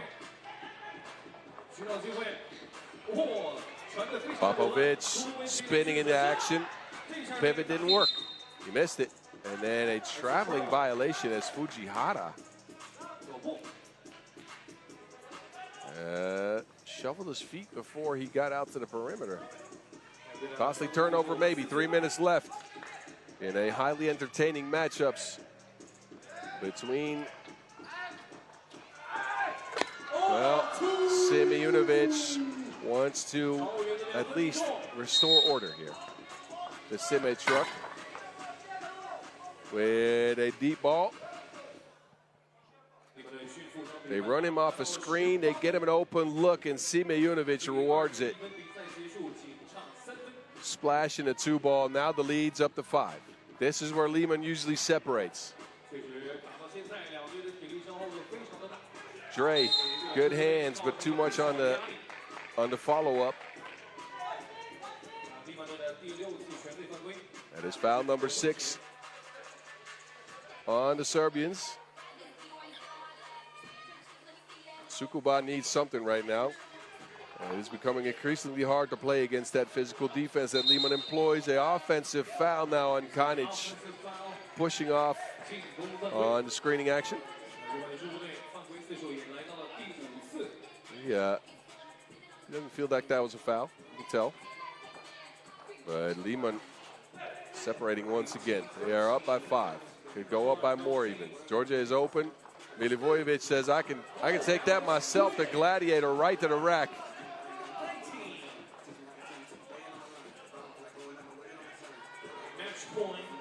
Konic. No space for a shot, well guarded. And Simejunovic wanted to end things. Milivojevic snatches the board. There's a whistle on the floor. That will be accounted to Tsukuba. Look at the strength for Milivojevic. 6th foul on Tsukuba. Lehman in general, they got one of the strongest lineups. Oh, Depot with the fakery and the makery. Popovich with a pirouette. This is not 3x3, it's ballet. Lehman right at game point. But as I was saying, a very physically strong team. Somebody should have given them larger jerseys. Simejunovic and Milivojevic looked like they need it. Fujihara will get a layup. Lehman is at game point, and look at to close things out. Simejunovic handling the rock. Getting it to the DRE. Milutinovic, no. Simejunovic saves it to the wrong team. Konic contested. Ego down to Fujihara. Oh no. Oh no, it's Saturday, but that looked like it's Monday out here. Offensive foul, Simeonovic. And Fujihara blew the crib. Badly. Wide open. Fumbled the bag.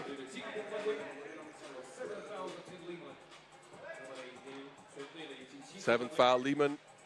No free throws coming. It was an offensive one. So another opportunity here for Tsukuba.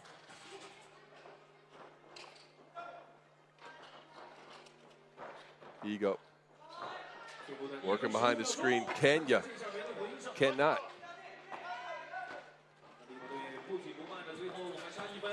And DeDre's done. He's seen enough. He wants to get some rest.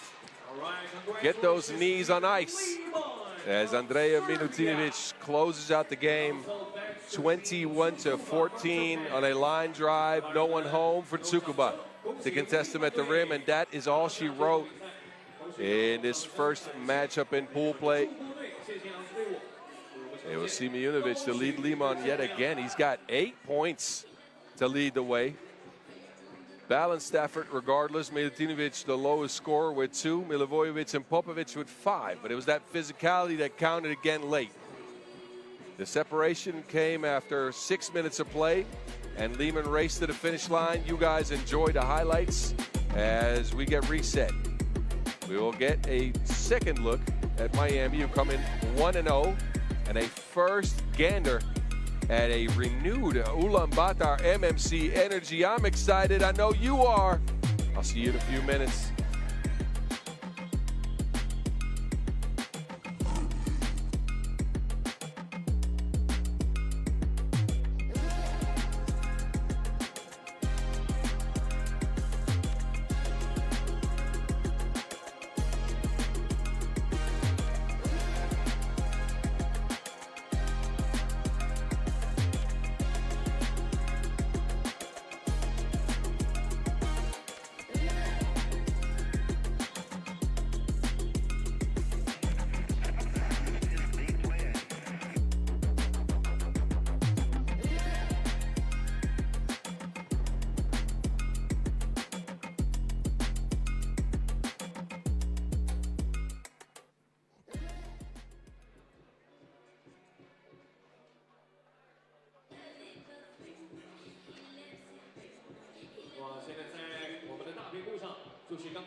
These are the standings after the first 4 games of action from Chengdu, Ub, Liman, Antwerp, and Miami. All pick up a W. We will head into the middle stretch now. Second games for most of those teams. And our first look at some others. The action will be cut, though, as we'll get 2 more 10-minute sprints. We'll cut it right in the middle for you. After those 2 10-minute sprints, we'll have a session break. We then go into the women's series stop that is playing the knockout rounds today. I expect all of you to hang out with me on that event as well. And once we get set and crown the champs for the women's, we will come back, of course, later tonight at 7:45 p.m. is when pool play continues. Then we have 6 more 10-minute sprints for the men's for you. So a day of 3x3 action, a full day of 3x3 action from Chengdu. Same as yesterday when we played women's pool play. We took that field down from 16 teams to 8. And the action's been good in Chengdu, and the 11th time we've hit the city. I remember the first couple tournaments here when we were in front of the New Century Global Center. I played in those. Anyway, enough about me. Pool B action is what we'll get in our next matchup. It is Miami, which we saw take down Shinagawa. It took them a long time to get going. They were down for large stretches of that game. But the last few minutes is when they put their foot on the gas and got it going. And they're still finding their chemistry with the new ad. Riley Batten, a meager outing, let's just be frank. A point and a rebound to his name. Tried to facilitate with screens, but it didn't really attack his mismatches in the post all that much. Mitch had 6 though. 2 of 4 from range. Travis, he led the way. Cole led the way, I should say, with Caruso with 7 points a pop, and there's the energy. Captain America with a 7-piece. And a couple of rebounds. Miami didn't need to rebound the ball that much. Didn't get out rebounded, but only grabbed 7 boards. That's unlike them. So the trend continues for the gentlemen from the USA. They'll face off with a physical team. Literally, physical Asia contestant Dogun Engpat is back after a long injury absence. It's good to see him back on the court. He's joined by Groot. So we got a horseman and a tree now. We'll add you a maze. Ulaanbaatar with potentially the biggest offseason signing. They add Olympic pedigree. Norris Miezes, the Tokyo 2020 Olympic gold medal winner, and formerly of the Las Manas Miezes duo. Now he'll be a duo with Davasambu. So that's horse and horse rider? I don't know. We'll have to figure out a new nickname for Mongolian Miezes. Davasambu, a late ad after Ariumbold was scratched and non-injured yesterday on the practice court. He was scheduled to play here. He will not feature.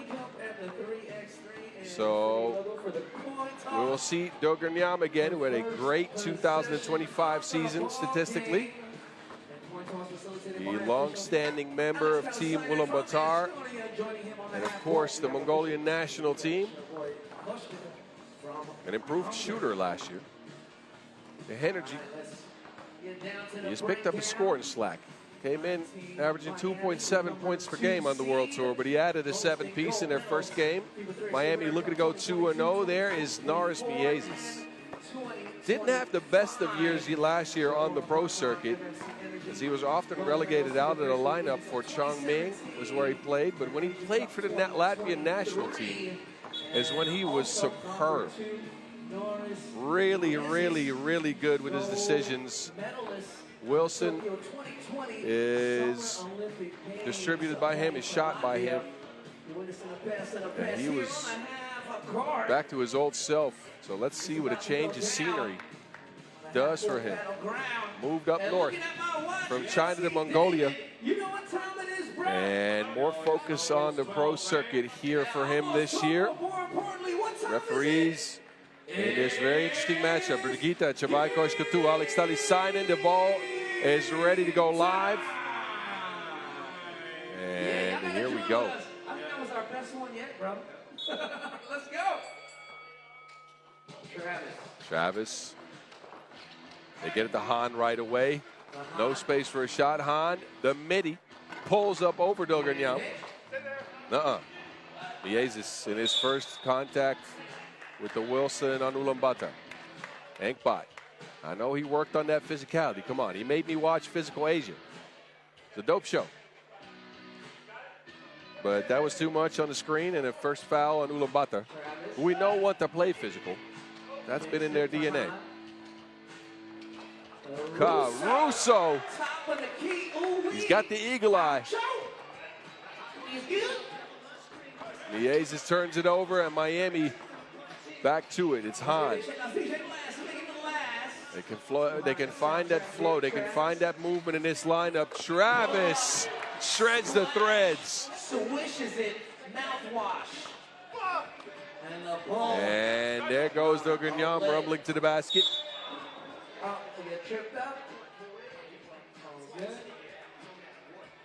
Ulaanbaatar, who had a tough season last year, as we watched Travis knock down one of two pieces for Miami. Ulaanbaatar finished the year with a 14-21 record. 2 top 4 finishes on the World Tour in 8 events played.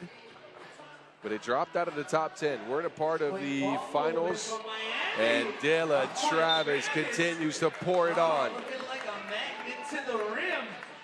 Man, Miami is looking hella good here as Travis knocks down his second deuce.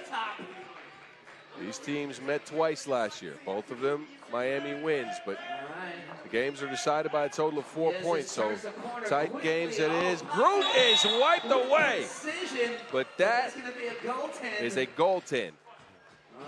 So the score will count. Groot almost got his stuff sent packing back to Mongolia. 6-2. Batten. Batten. Will get it outside. He can shoot it too. Bang! More twos than toddlers. And a long Yeah, I'm stealing that, Noah Lazarus. Miami's got more twos than toddlers. I like that. Everybody's contributing. Batten now hitting shots too. The big fella showing off his touch from range. He came in as advertised a good shooter. Enkbot, not so good a shooter on that possession. A big lead to Miami to open up play here. Caruso, midi, pure as well. The touch is there for the USA fellas. Groot, no. Enkbot, yes. Ulaanbaatar fighting twos and ones. That is not a good idea, specifically if they keep letting Mitch Hahn shoot too.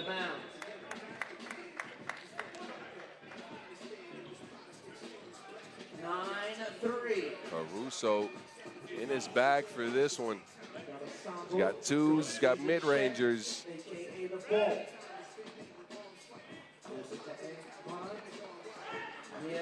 Miezis to Davasambu, kicks it. Enkbot on the drive now, no one home. Oh no, but a pass at the end of the shot clock, and that, I think Enkbot should have just gone for the layup there. He had no awareness and a turnover as a result on his team. That could have been an easy score. Travis, Batten's got position. They really try to get him going. And the big fella, a couple of misses in the paint. You see the frustration on his face. Dagurniam feels like he has a mismatch. The Bull. The Bull can't get it. Batten swatted it away. Hahn now. And it's the Mays with a great pass. Good vision. The Mays gets the Bull involved in the scoring department. Travis, 2-ball. It's gone a little bit dry for Miami here. They knocked down a bunch early. Last couple haven't gone. The Mays here with what we thought he would bring. Connected passing.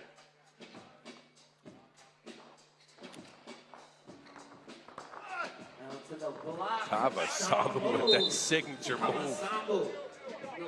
A shoulder and a forearm on your chest. You can't stop the Bull if he does that. That is like a horn. Righty hook. Unorthodox is Dogurnyam Davasambu, but as mentioned, over 6 points a game last year on the pro circuit.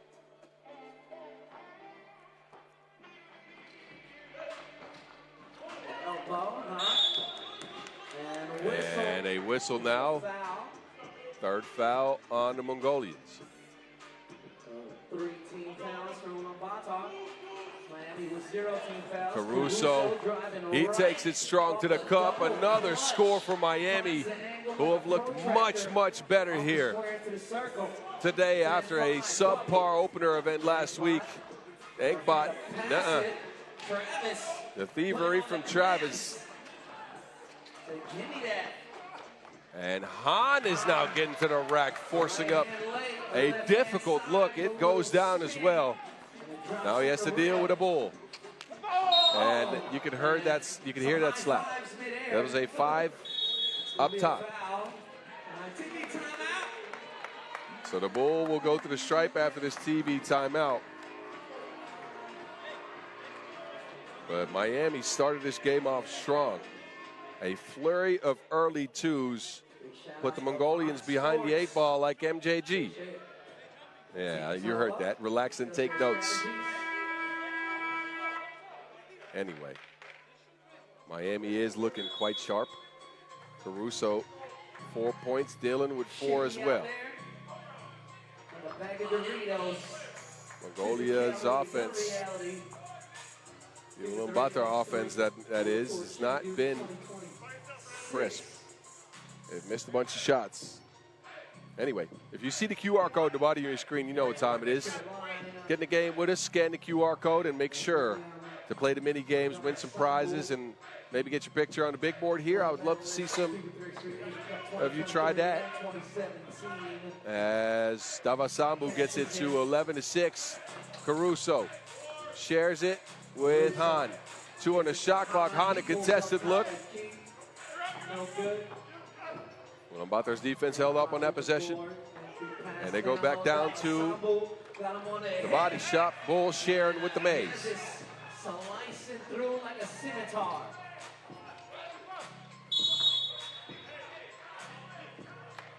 So the Bull and the Mays link up. I think that makes it a Minotaur. That is a ancient Greek mythology reference for y'all. I mean, go look it up. Anyway. Travis, poked away by Engpot. Who touched that last? The Aces is trying to say it touched Travis last, but it will be Miami possession here. Referee Telesigner was right on top of it.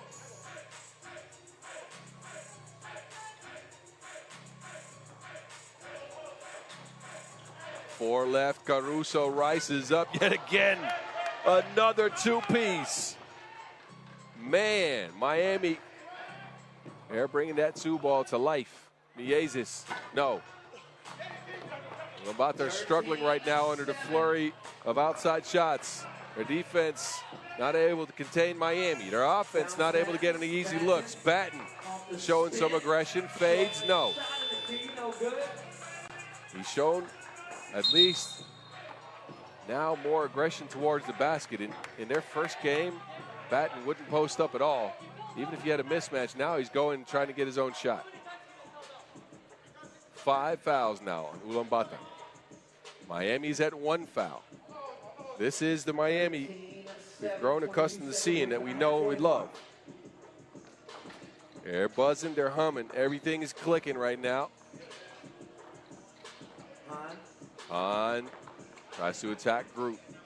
Fades over top of the tree, but it's Engpaatar and Obatar that comes away with it. Spins into action. Good move by Engpaatar. Gets himself involved in the scoring. It's only a 5-point game. Far from over as we've approached the halfway mark. Travis fade. Now Miez is getting faded. He shows Travis how it's done. And now we're back to a 3-point game all of a sudden, 13-10. Travis. And back to the Mays, 2 in a row, yes! Norris Miezis getting his team back in the game. 13-12. Caruso's got 2 already, can't get his third. Duganyam held up. Caruso wanted it to take a foul, but he couldn't get it. Look at him. Rolling over like a bowling pin. And that Bull is coming right at you with that strong frame. But look at Miezis. This is what Ulaanbaatar got him for. Scoring chops, ball handling chops, passing chops. He's doing it all. He's got 5. And Ulaanbaatar tie Miami here with a little bit under 4 minutes to go, I believe.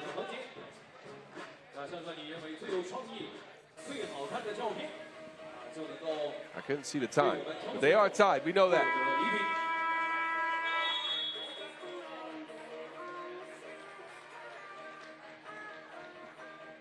Referee Alex Telesigner is having some words with Dylan Travis. This is a timeout taken by Miami 3 seconds before we were popping off the TV timeout. So that is an odd call, but I'm sure they felt like they needed to stop the momentum.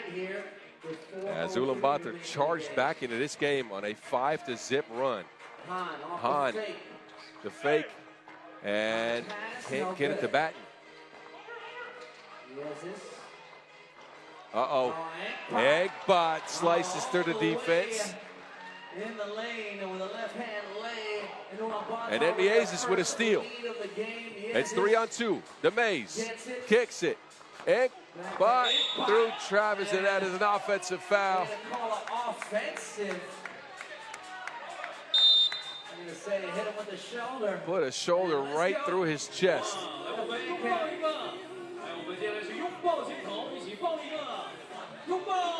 But the Mongols and their Latvian compatriot charged back in this one. They were down 13-8. They are right now on a 6-0 run. To take charge of this game, it's been Norris Miezis, although Dugan Eggbot got the last one. Miezis setting the table for it. Eggbot, no one home for Miami. A clear lane to the basket.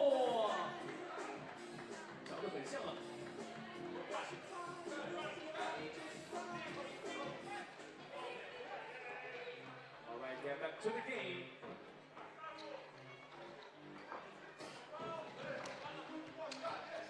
Here's Travis looking to attack. Miezis ends up with a miss. Caruso getting his team another look, and a foul now. That is going to hurt.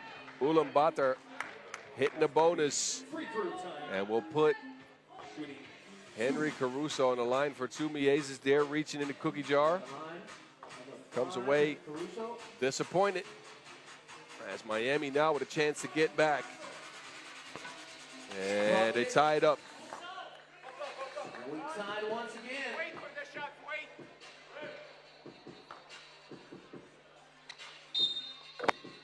And Caruso pure on both. So Miami again retake the lead. They jumped out early, backed by hot shooting. The shooting has dried up slightly. And Ulaanbaatar's defense is clamped down. They have found just enough offense to get things going. The pass from Miezis is broken up. He gets it back in the corner to Mays. No. Eggbaatar, no Batar though. Doesn't forget the tip. Travis off the spin, and Babasambu got a piece. Nice active hands. 15-15, we deadlocked. Davasambu and Eggbaatar, no Batar, are having a tip drill. Remaining game, still a lot of time, and 3x3. 3 minutes left in this one. And the score is tied at 15. I think the foul situation slightly favors Miami. Hahn, no. Stuck, well guarded, but gets it back with a two-hand poke. That is what Batten can do for you. He posts up in the paint, and he gets another possession for his squad. Setting up Hahn for the two-hand spike. Now Hahn by him lonesome to the basket, forces up a difficult shot. Dugan saves it to the wrong team. Caruso up top can get another two ball. No. Own rebound, Skies for the board. The energy can't finish the play. Now it's Hahn on the outside. No one home. That two pieces down, and Miami a three-point lead. Miezis wants to attack the rack. Does just that. Ulaanbaatar on the defensive end now. It's Miami who have regained some of the momentum. Hahn fading away. No good. Oh, and that rebound from Caruso was super high. Man, the guy can jump. Miami's two away from game. Ulaanbaatar, they're looking at that three-point deficit. They just got fouled, but the momentum for Miami was real. Look at Hahn slashing to the cup. Banging after that Batten pass. And then Mitch gets involved from range as well. Miami are two away from game. They're led by the Caruso. And it's been a show. An improved focus on the offensive end for Henry's led him to 9 points in this game, 16 total on the tournament so far. And we ain't done yet. Miezis has 6 for Ulaanbaatar. They are going to be on offense, and they need a score here And then they need some stops if they want to get back into this thing.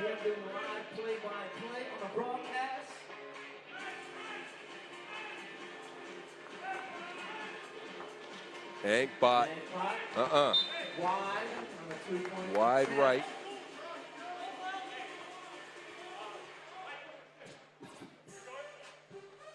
Miami 2 points away from the W. Batten and Hahn, they screen it out. Hahn looking to separate. Gets the Batten from the 3x3 logo. And hit. No good. It's Miezes who comes away with the Wilson. Pick and roll action. Norris Miezes steps back. Pure cloth. Big shot. And Ulaanbaatar are within one. 21's the name of the game, though. Mitch Hahn, no. And there's Batten underneath the basket. Gets a 1 point closer. A foul on Batten. He subs himself out to give Miami a little bit more defensive versatility, but the Mays, as good as advertised, is 8 point with the step back to pull his team within one. Looking at a 2 point deficit now. Miezes has it. Down to Davasambu on the block. Miami need to score. Ulaanbaatar need to stop. They give it to Hahn. Hahn going at Miezes. Hahn looking to get space. Well defended travel by Mitch Hahn. This is something we've seen from Miami last year too. They don't really know what action to go to when they need to close out a game. They give Ulaanbaatar a chance. Ulaanbaatar with a 2 could shock everybody. Ankbot to the rack. And then Miami just gives him a 1. Confident in their ability to score. Caruso from range. No, tracks down his own board to Caruso. Does it again. Who's that out on? And let's see what it's going to be. Let's say he stepped on the line, so we got a call challenge. 4 types of calls. There is a challenge called. I am not even sure who got the possession in the first place. Somebody help me. Somebody. 2020 is the score in a barn burner in Chengdu. A little over 30 seconds left. I think the ball went out on Caruso. I am absolutely unsure, but we can see what the referees are seeing. They're checking a replay. We're giving the ball to the right team. Trust me, it is happening.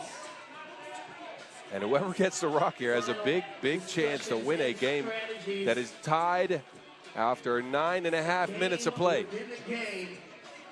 They get all the angles through the referees. An important call. It looks like it might hit Caruso's foot. On this angle, it looks like it might be out of Miami. Caruso gets it here, skies. Miezes pokes it out. Oh, no. I don't know. Does Miezes poke it out and does it go out of bounds, or is it Henry touching that last?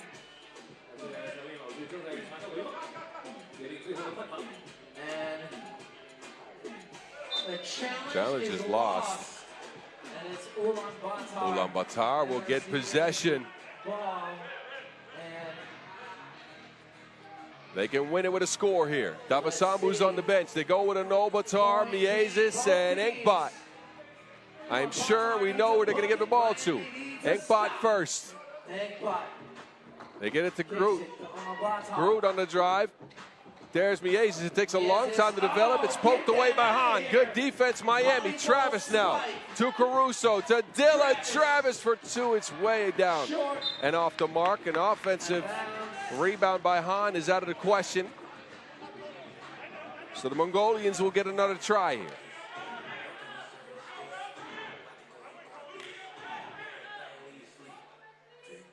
13 seconds remaining in the game. 13 ticks remain. Miezes against Caruso. Miezes on the move, steps back, dancing with Hahn. Miezes, no good. Groot gets it and scoops it in. Ulaanbaatar stuns Miami at the buzzer. Groot. This ain't baby Groot, this is big Groot. Extends a tree branch, but wait a minute. We're taking a look at this. The referees are taking a look at this, whether this was in or out of time. Gruden here just flips up a prayer and somehow gets it in off the glass. But it ain't done. The referees want to check whether it's in or out of time. Score counts. Ulaanbaatar wins. And the Mongolians rally from behind to shock Miami in a stunner. They were down big to start the game. Fought back, picked up the lead, then they went down 3 points. It was 19-16, and they closed the game on a 5-1 run, capped off by a Groot bucket, and Ulaanbaatar get a win to open up their campaign in Chengdu in a stunner. Woo! I need to catch my breath. Man, oh man. Miami's left one on the table, Miami left one on the table there. They couldn't close out the deal. I got to take a breather.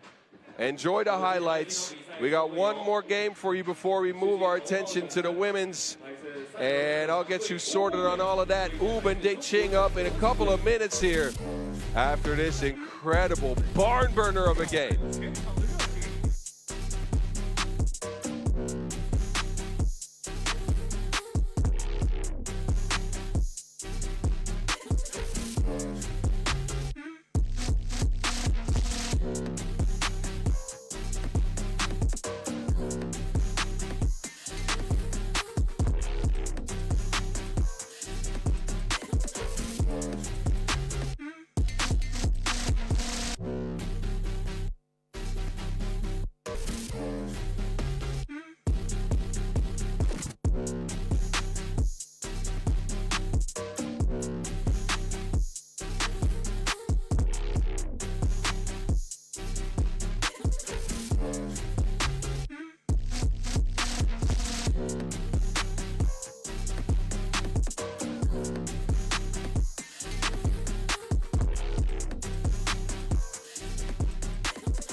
All right, I've calmed down. No worries. Our second look at Team Oob as we return to Pool A action right before we move into the women's knockout rounds for the women's series stop. Oob come in 1-0. A decisive 21-12 win over Bordeaux in a balanced effort that only saw Doc Strange struggle a little bit. He was 0 for 6 from range. All the other fellas scored 6 or 7 points a pop. There we go with the twiddly-dee, twiddly-doo music. It's whimsical is the music that Oob uses to come out into the court. A whimsical song to get a killer on the pitch. Filip Kaliderovic with 6 points, two balls made. He was the only one to knock down a shot from range for Oob. He's joined by Nemanja Barac, who led the way with 7 points, 5 boards. Merandic, 7 points to his name as well. He got a couple of dunks in there. And the strategy for Oob was clear. They attacked Bordeaux in the paint. Doc Strange, not his usual self. A single point and 3 rebounds to show for his efforts. But he'll be happy his team won regardless. Oob and Red Unis looking to go 2-0 here in Chengdu. Something they couldn't muster last year. They face up a new team. An interestingly instructed one at that. Deching come out with one of their new pieces, Francis Laches. He only played one event on the World Tour last year after transferring from Kandavata Riga. Not even on the World Tour, actually, on the pro circuit. Played in the Europe Cup. He's a part of the size for this squad. And Han Yu-Guo as well, formerly of Shanghai. Guim Exposito, our World Cup MVP from 2025 and a defensive ace from Barcelona. And John Lang Zhang, who was teammates with Miezes, Las Manas, and Forte last year at Chongming, a weapon on the block. This team played a challenger event already, but is newly constructed. They're still bonding, they're still getting used to each other. Came in 4th at the Hengqin Challenger to start the year. Lost in the semifinals to eventual winners, the Skyliners. Brigitte Chabai Koshkotu, Donald Quinn will call a clean game. The toss is over and teams will get their last warm-up. Doc Strange looking to improve on his first outing in Chengdu. He's ramping up his shape. Didn't play for about 5 to 6 months after a shoulder injury. Had to be unshelved. Is that how you say it, unshelved? English is not my first language, y'all. Taken off the shelf? I don't even know. I'm confused. But anyway, he had to be taken off the shelf and entered the squad earlier than he would have liked to after that injury. Zhang, by the way, Dianlang Zhang, in Hengqin, 8 points per game. Hit 80% of his attempts in the paint. The man's a weapon on the block. His team is interesting, to say the least, and they'll take on the #1 squad in the world to open their World Tour campaign in 2026. I hope you're ready. I am. Oops, start with possession. Nerandzic to Stojacic. Stojacic now to the rack, fakes, and sees it roll off the rim. Laches lines up a shot from the arc right away, but neither team able to convert on the early attempts here. The killer will say tries one. That is halfway down and out. Exposito, he will try a 2-ball and he will knock it down. Guim Exposito. An opening score for the World Cup MVP of 2025. It is new threads for Niqing. They'll take a seat. Guo will come out.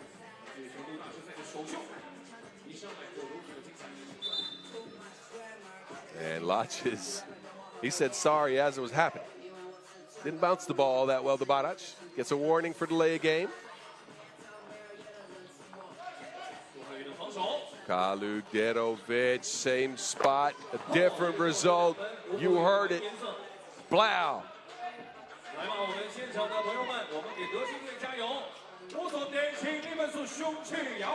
Barac behind the back, but I think he wanted to get that rock to Coach Dedo, who's sitting in the crowd there. The killer, though, has been active, which is a scary sight.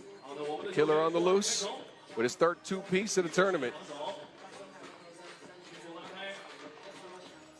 Wim lost his mustache somewhere in China, apparently. Oh, my. Zhang, that looked like it was a clear bucket. Guo and Zhang link up again. Guo now to the rack. Right around Stojacic. Guo with the pressure as well. We've seen Guo on many teams over the last few years. And here, he does what he's best at. Drives to the rack, takes the contact, finishes up and around Stojacic. Interesting thing about Guo is that he showed some improved shooting chops in the Challenger event his team played. Barely hit any range shots from range last season in a handful of events on the pro circuit. But he hit 5 of them in Hengqin. A different approach for Han Yu Guo. The Qing hold a 1-point lead after a minute and a half. Their team is pretty sizable. I think matches up with U pretty well. I'm still confused about Guim's mustache, though. Where did it go? Kaluderovic, man, oh man. That is filthy. Foul on the floor, the first foul on Chengdu. Zhang here goes up. And Kaluderovic is hitting the side. He struggles to the bench. There's that improved outside shooting from Guo. No make this time around, but he can get to the old-fashioned way. On you go to the stripe. After knocked on the forearm by Nerandzic. Guo last year in 3 events played, but only 1 main draw event played on the pro circuit, actually on the World Tour. A 100% free throw shooter, and well, that didn't mean much on that attempt.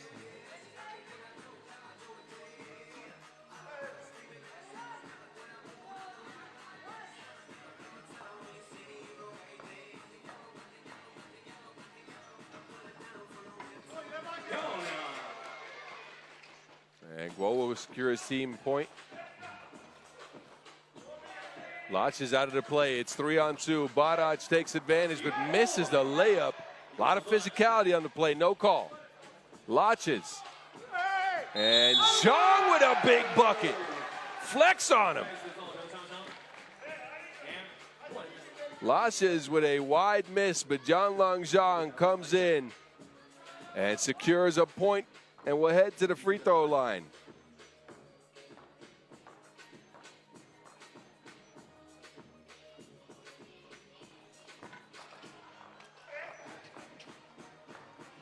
Ranzic has it. And it's off the leg of Laches. No reset on the shot clock, however. 7 seconds remain for Oop to work with.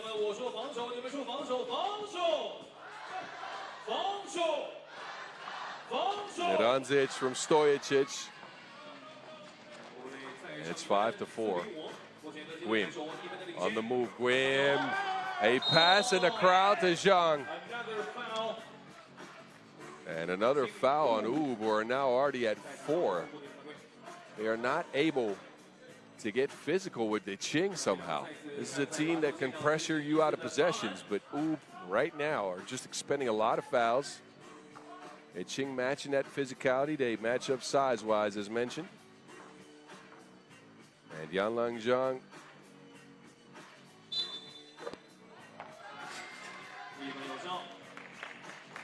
get the Qing a 2-point lead here.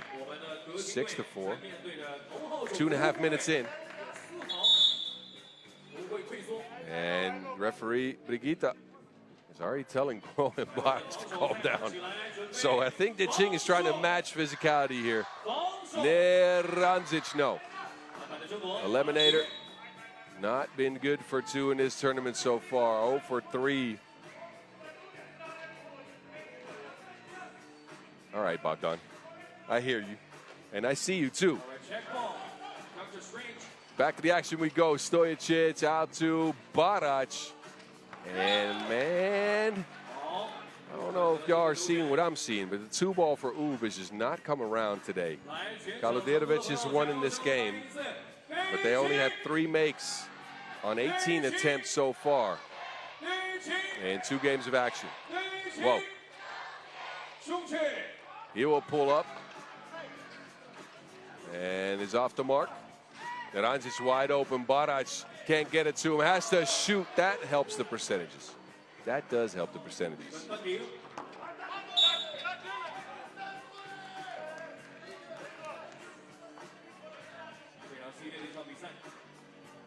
M. Diesel, 2 feet behind the line like gym class. He will splash one. It's 6-6 as a result. Stojicic can't put as much pressure on the rim as he usually does. He's limited still. Shot hasn't come around.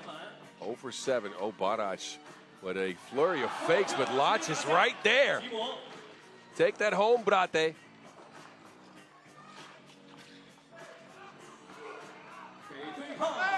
Zhang overpowering. Straight through the chest of Dr. Strange. And Gwim showing off why they got him. The man is a defensive menace.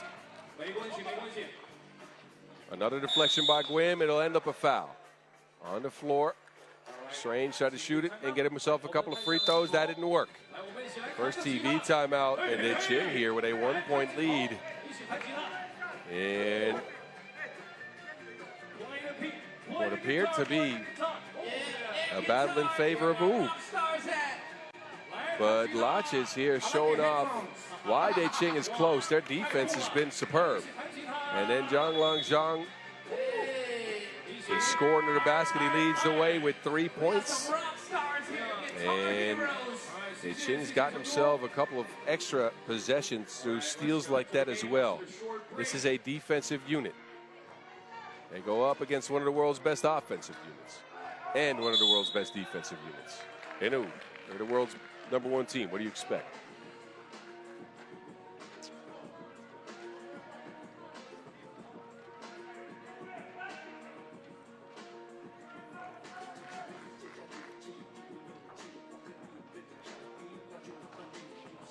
Whoa.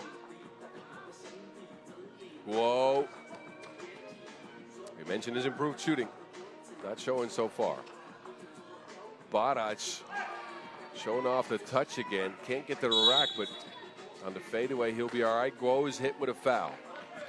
That is number 5 on Cheng, who have also expended some of those fouls in their physicality. But look at Barac falling away off of 1 foot.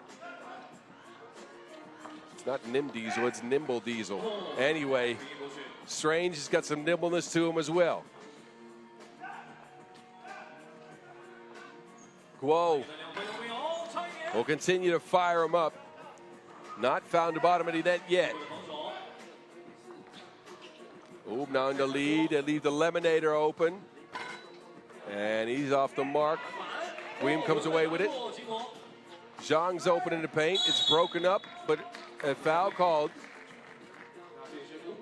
So Yanlang Zhang will force Oob their 5th foul as we approach the halfway mark in this one.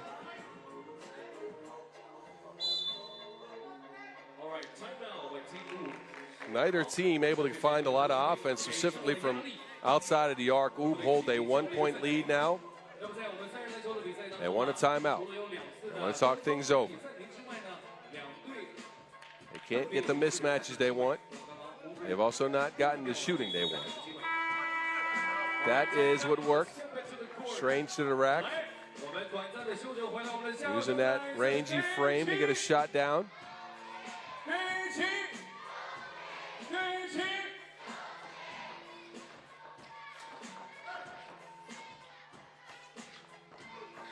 Zhang moving some furniture down there. Strange holding up. Strange might be a little stronger than he looks with that wiry frame. Here he finishes through the contact. That is what we're used to from our world number 1. He's putting on his levitation cape, entering new dimensions here, going to the rack with that athletic ability, finishing up and around Lotches. Delay of game warning now extended to Oob as well.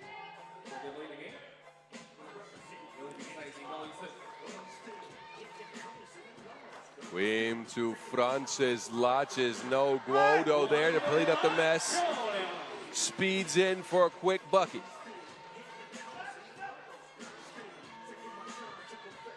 Now it's the doctor, as Kaluderovic is still hobbled. Wow, Lotches! Big, big boom by the Latvian international.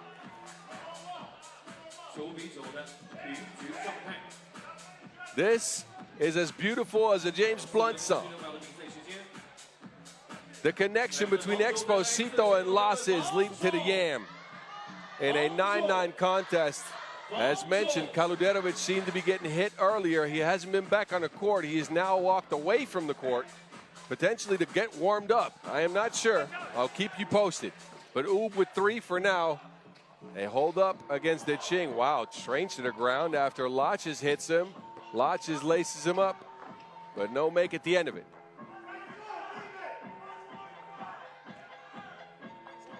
Nim Diesel faces up, pulls the trigger. And it's out of bounds. No challenge on that one.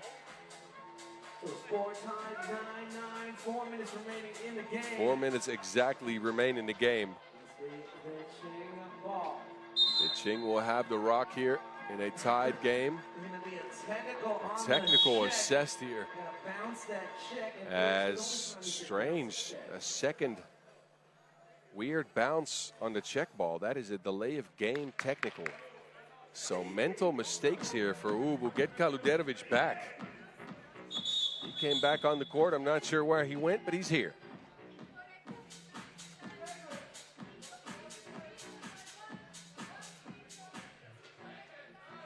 And we got our winner on the fan wall. Congratulations. So I think Yanlang Zhang is going to be shooting a freebie here.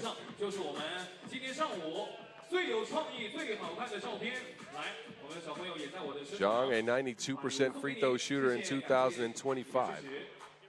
Leading the way with 3 for his team in a tied game. A tie that he can now break. Free throw. Ching. Oob's offense is stuck in the mud. Ching's offense is also a little bit stuck in the mud. But I'm sure they're happier about keeping the #1 team in the world down in points. It's Barac who takes over, hangs, and hits. There's the diesel part. The strength for Nemanja Barac to finish it off. Guo looks to do the same thing and somehow gets the shot to go. Oh, hit him with the floater. Oh, punch for a punch we go now. Zhang from outside, no. So after a flurry of scores, we go from 9-9 to 11-11, and we're tied again going into the second TV timeout. Oh me, oh my. It heated up a little bit. Strange around Latches on that possession. Latches gets his cookies took. Barac leans in for a strong make. Nemanja Barac with 4 for Oob. Zhang and Guo are the ones doing it all for the Qing with 8 total between them. This is how the scoring went. I said it. Punch for punch, tit for tat. And we are tied at 11. Oob looking to go 2-0 here. To come out of pool play undefeated. The Qing looking to start their campaign off strong.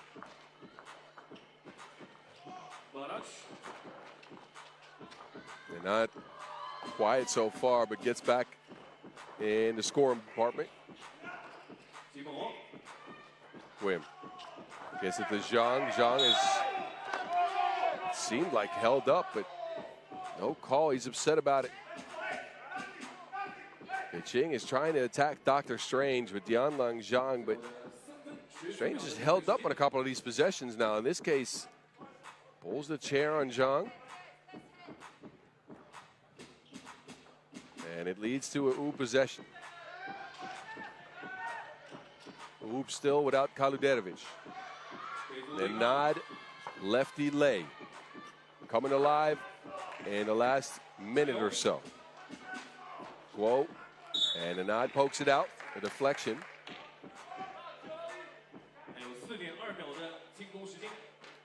And the sense I'm getting is that Kaluderovic will not be back on the court for this game. He is grimacing on the bench, not making any attempts to sub in a game. Guo, no.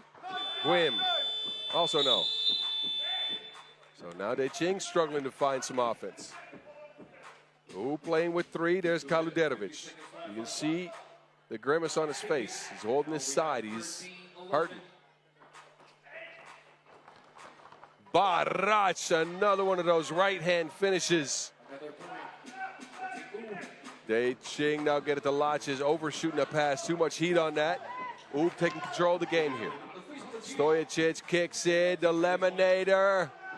A sprinkle of lemon on there.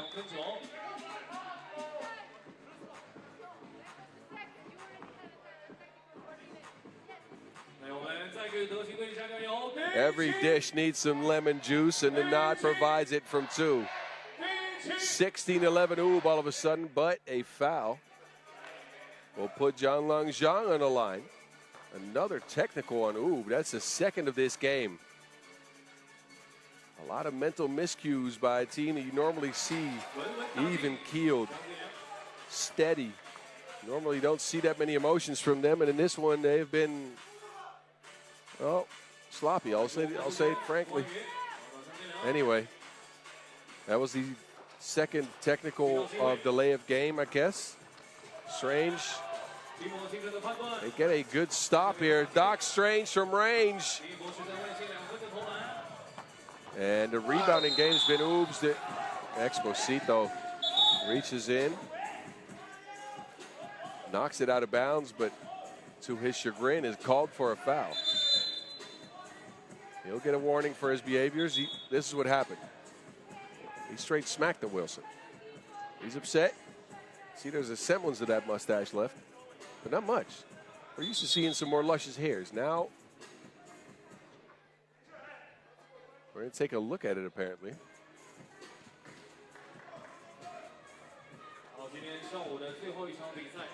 Not sure what we're looking at. Maybe at the clock.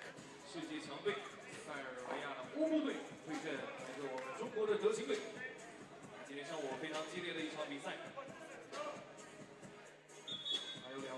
So if you're just tuning in, Oob is playing with 3.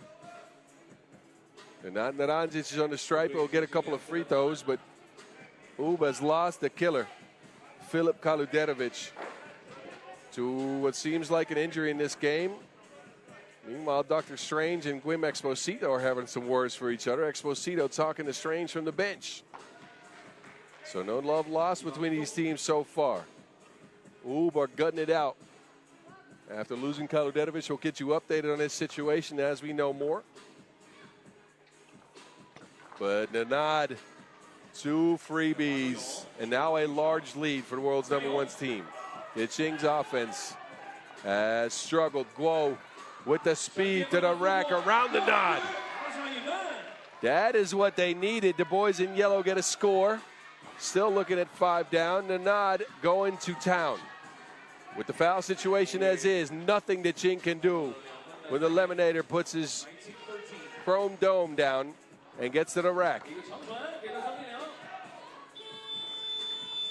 That prayer unanswered for John Long.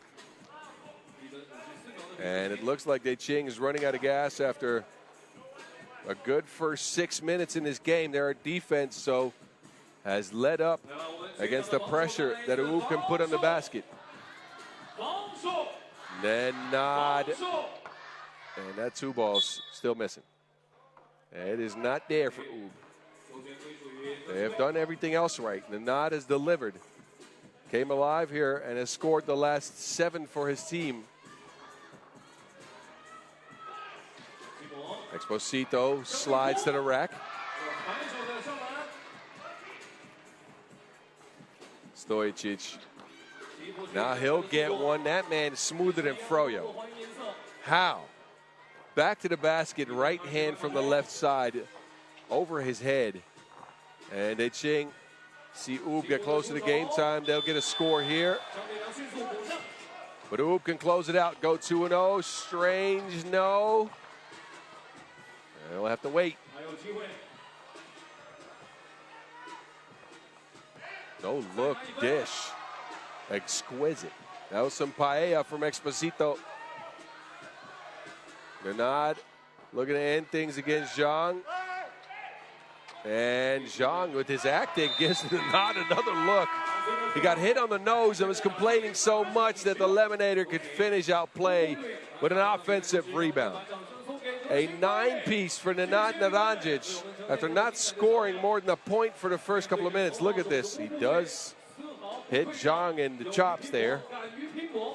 But the referees are not budging on the complaints for Ching. It's Oob who take this one 21-16 in a slow game to start. But they got it done. All right, enjoy the highlights. We will help you with the info on the rest of the day after those, as well as the info on where to find us next, because the women's series continue. Check out the moving pictures first, though.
All righty. We will be back at 9:10 local time with the rest of the 6 games that are on the slate still for the men's. But stick and stay here. We got a short break, but the women's series stop continues as well. They go into the knockout rounds. That is slated to start at 2 p.m. So 3X Reaction coming at you live all day. I'll be in your ear, and I expect you to be here for the women's series as well as the return for session 2 for the men's later on today. I'll see you there.